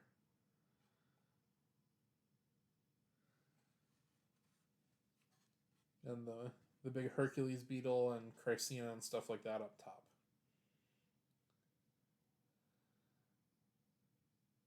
Yeah, this was a display. This was a display that I made to take to an outreach event. Um, Kind of highlighting some of the stuff that you can find in Arizona, but all of these six in the top right I thought were very funny. Uh, those are all actually different species of beetle. Those six black ones up there, and so I put that in because I was like, well, they need to they need to see how similar some of these species can be. So I put that all together, which I think was very funny. Um, so we can dive more into that on a separate night, but I do have one more LEP for us to check out this evening. And some of you probably know what it is.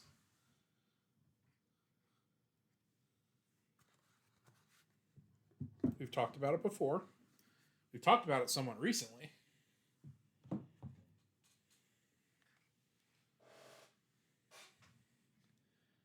Are you ready?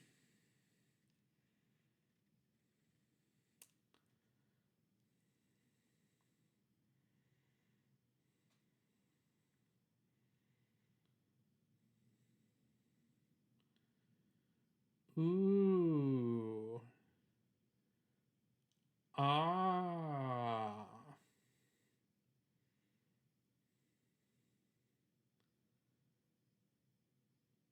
Backroom's color is so funny, Femto. Uh, it's yeah, it is a little bit translucent. It's more yellow under the scope light, but that's not why this one's cool. Let me see if I can bump it a little bit. This might actually make it worse now that I think about what I just did. Oh, the white balance just kind of takes over. But yeah, so it's kind of yellow.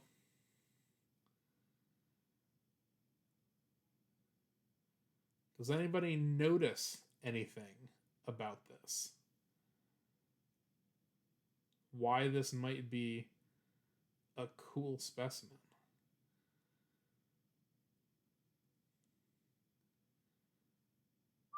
Upside down, Tortilla knows. Tortilla recognizes this.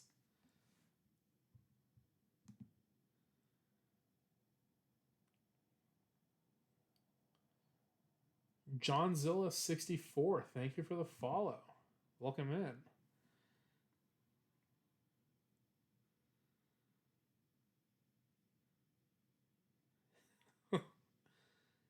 Yes, Molly.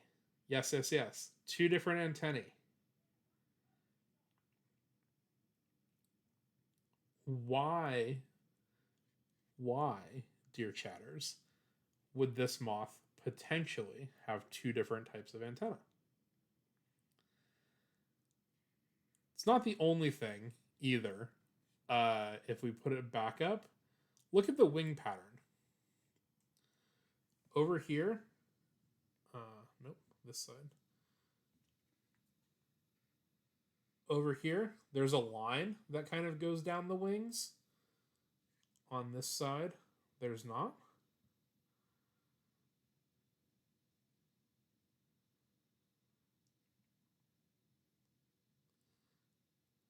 Teenage Mutant Ninja Mothra. Yeah, you're pretty close, Johnzilla. Kind of like a chimera. Yes, yes, yes. This is yeah, okay. You guys have gotten it. I saw a couple things, but I wanted to keep it going a little bit. Um, this is a gynandromorph or a gynandromorph, depending how you want to pronounce it, which means that half of the body is male and the other half is female. And so I picked this up in Thailand last summer. And gynandromorphs in insects are probably more common than we think, but it's hard to tell a lot of the time because insects will often look pretty similar. So finding one that has a strong enough difference between males and females to actually notice is one thing. Gynandromorphs generally perform worse compared to just regular males and regular females. So there's a like lifespan capacity problem to it. And then just finding one. There are so many insects out there that yeah, there are probably more gynandromorphs than we think, but actually finding one is absurdly rare. And so most places and most times that you see them posted anywhere is from like a butterfly farming operation or something where they're raising like thousands and thousands and thousands and thousands of moths or butterflies or whatever it is every year. This is a bona fide, wild caught, wild found gynandromorph. And this admittedly ratty looking moth is probably the coolest insect specimen that I own. I've got several thousand specimens. I'm probably approaching, if not slightly over 10,000 specimens now. Um, And this thing is by far the coolest thing that I have ever personally found. I have found a lot of rare stuff.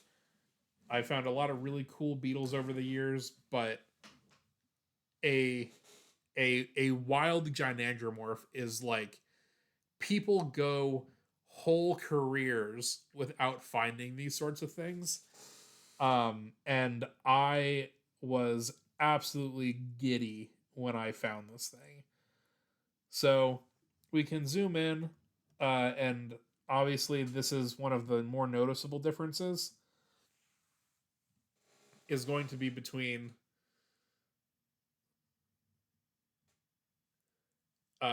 the left antenna is the male and the right antenna is the female.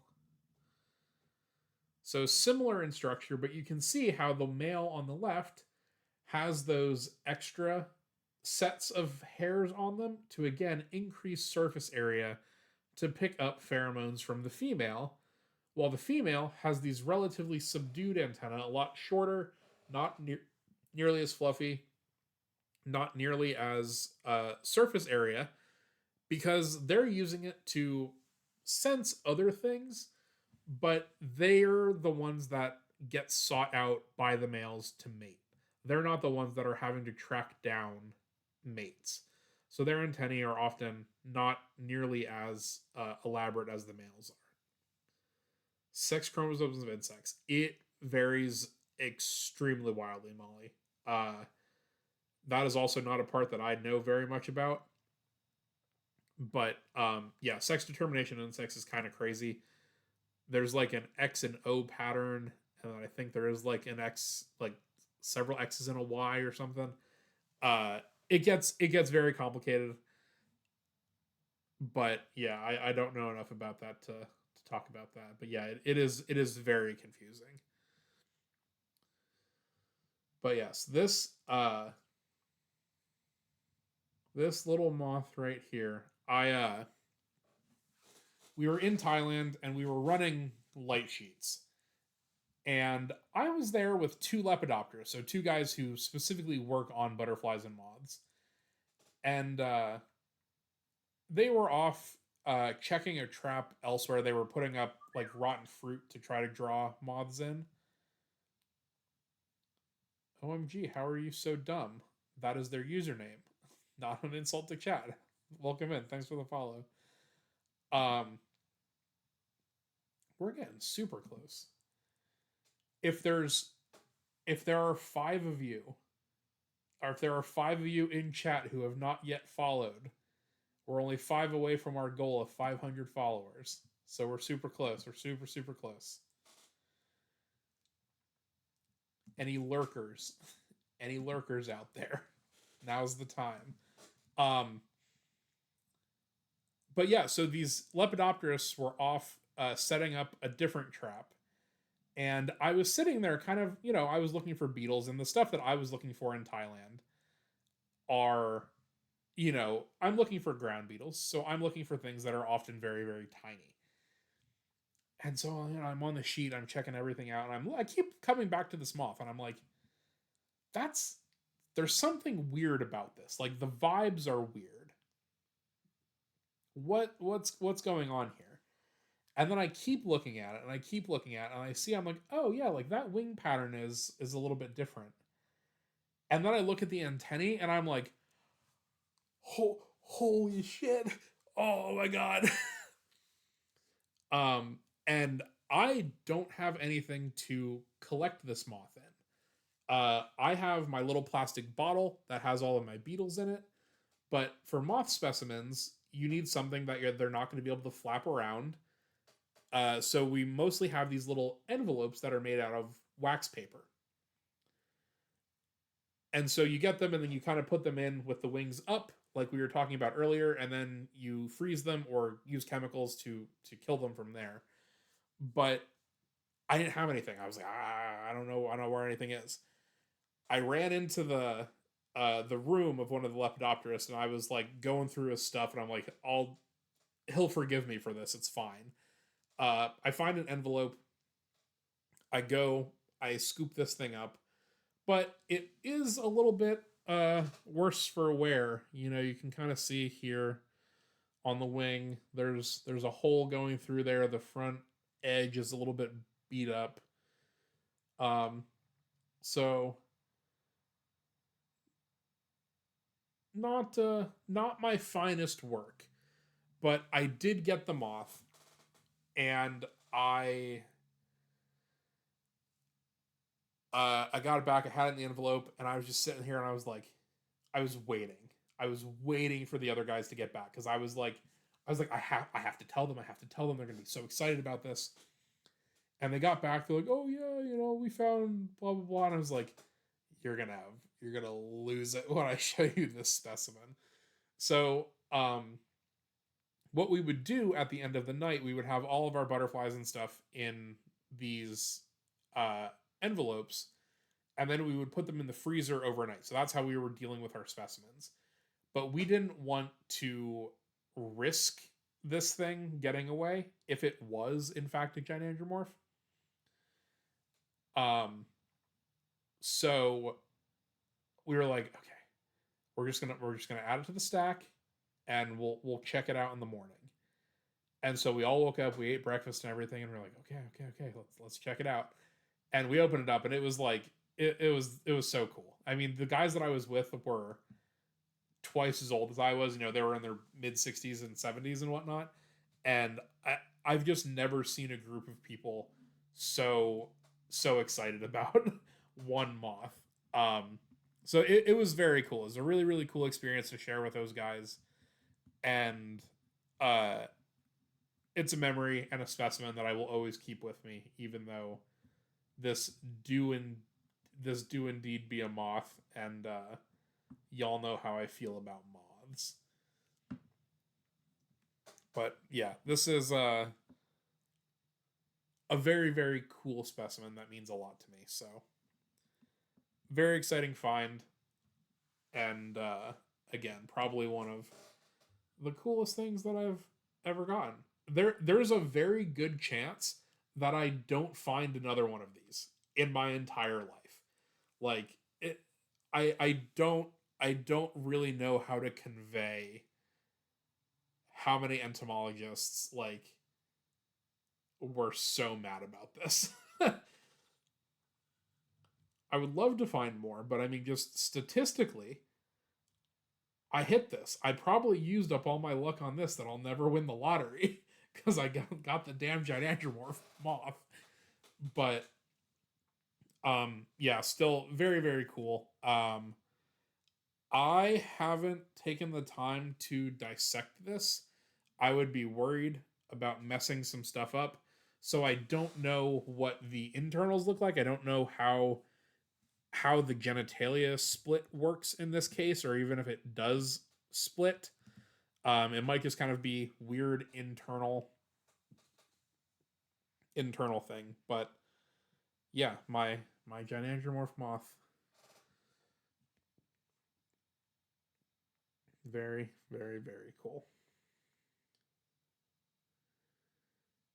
Uh, you could have another one that you just can't tell. Yeah, yeah, that's true. Not all things will have as strong sexual dimorphism as this. So, like, moths in particular have very distinct male versus female antennae, like we've been seeing all night. So, that was one thing that I picked up on. But apparently, this species, whatever it is, um, has sexually dimorphic wings as well, where the male has that line going down them and the female doesn't. So yeah, it's possible that I would find another gynandromorph, but in a lot of things, the males and females aren't super externally different that you'd be able to tell.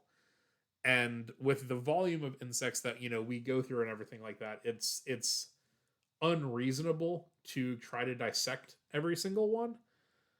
Um, and so yeah, it's very unlikely. I shouldn't say impossible because nothing's impossible, but it's it's pretty unlikely that I will come across another one of these. And so again, even though even though it is a moth, it is quite possibly my coolest specimen. And they're not always evenly split either. Yeah, Tortilla. There are what do they call them? I think they call them like mosaic giant andromorphs, where it could be like the front left wing is male and the back left wing is female, and it's sort of like a cross split, and like it's like tiled together. So yeah, it's also not always straight down the middle. This is what we would call a bilateral giant andromorph, because it is split basically right down the middle. But there could be pieces where like, oh, it looks like a male except for the genitalia is weird, but you would never know again without having dissected it or whatever. So that brings us to the end of our butterfly and moth segment. That was roughly all that I wanted to get through tonight, since we've heavily over indexed on beetles. I don't know about over indexed. We've heavily indexed on beetles. Um, and some of you want to see other stuff. And this was sort of another show and tell stream, not quite as like physical object like we saw with the pins last Monday. Um, but there's a lot of specimens in all of these drawers. So there's a lot we can go through. There are a lot of things that have a lot of fun stories attached to them. I can tell you where and when and how I was collecting things. So we'll work through it eventually. I'm still unpacking things. I have to uh I don't know who was saying it earlier, but they were talking about like how delicate the specimens were and how hard it must have been to move with all of them.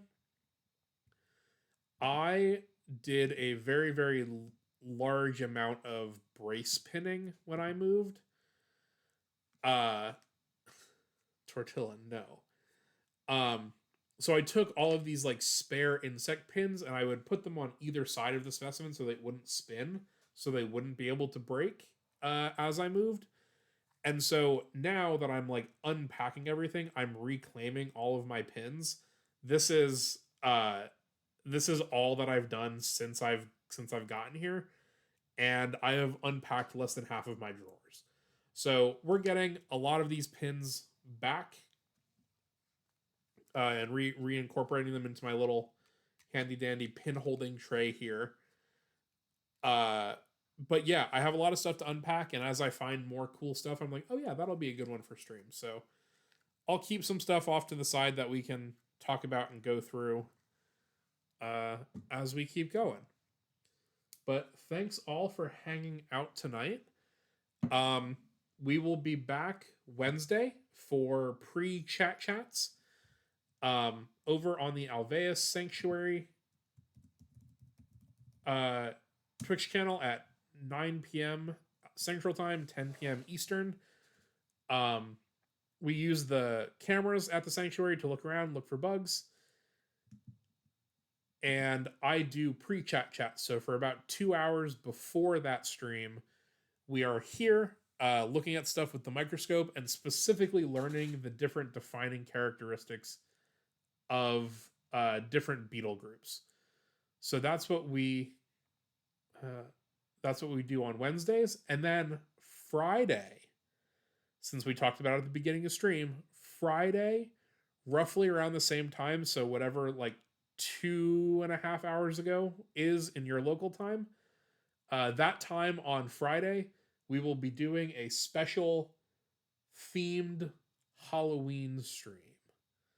So hopefully see you on Friday, if not sooner. We are going to read over into we're gonna go over to Meep.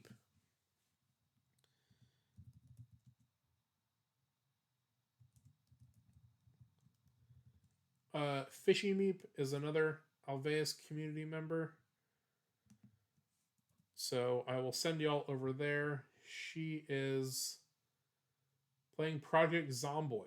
I don't know what that is, but I'll hang out with you guys in a little bit there. So I'll see you guys later. Thanks for hanging out. I will see you on Wednesday. Bye, everyone. Have a nice night.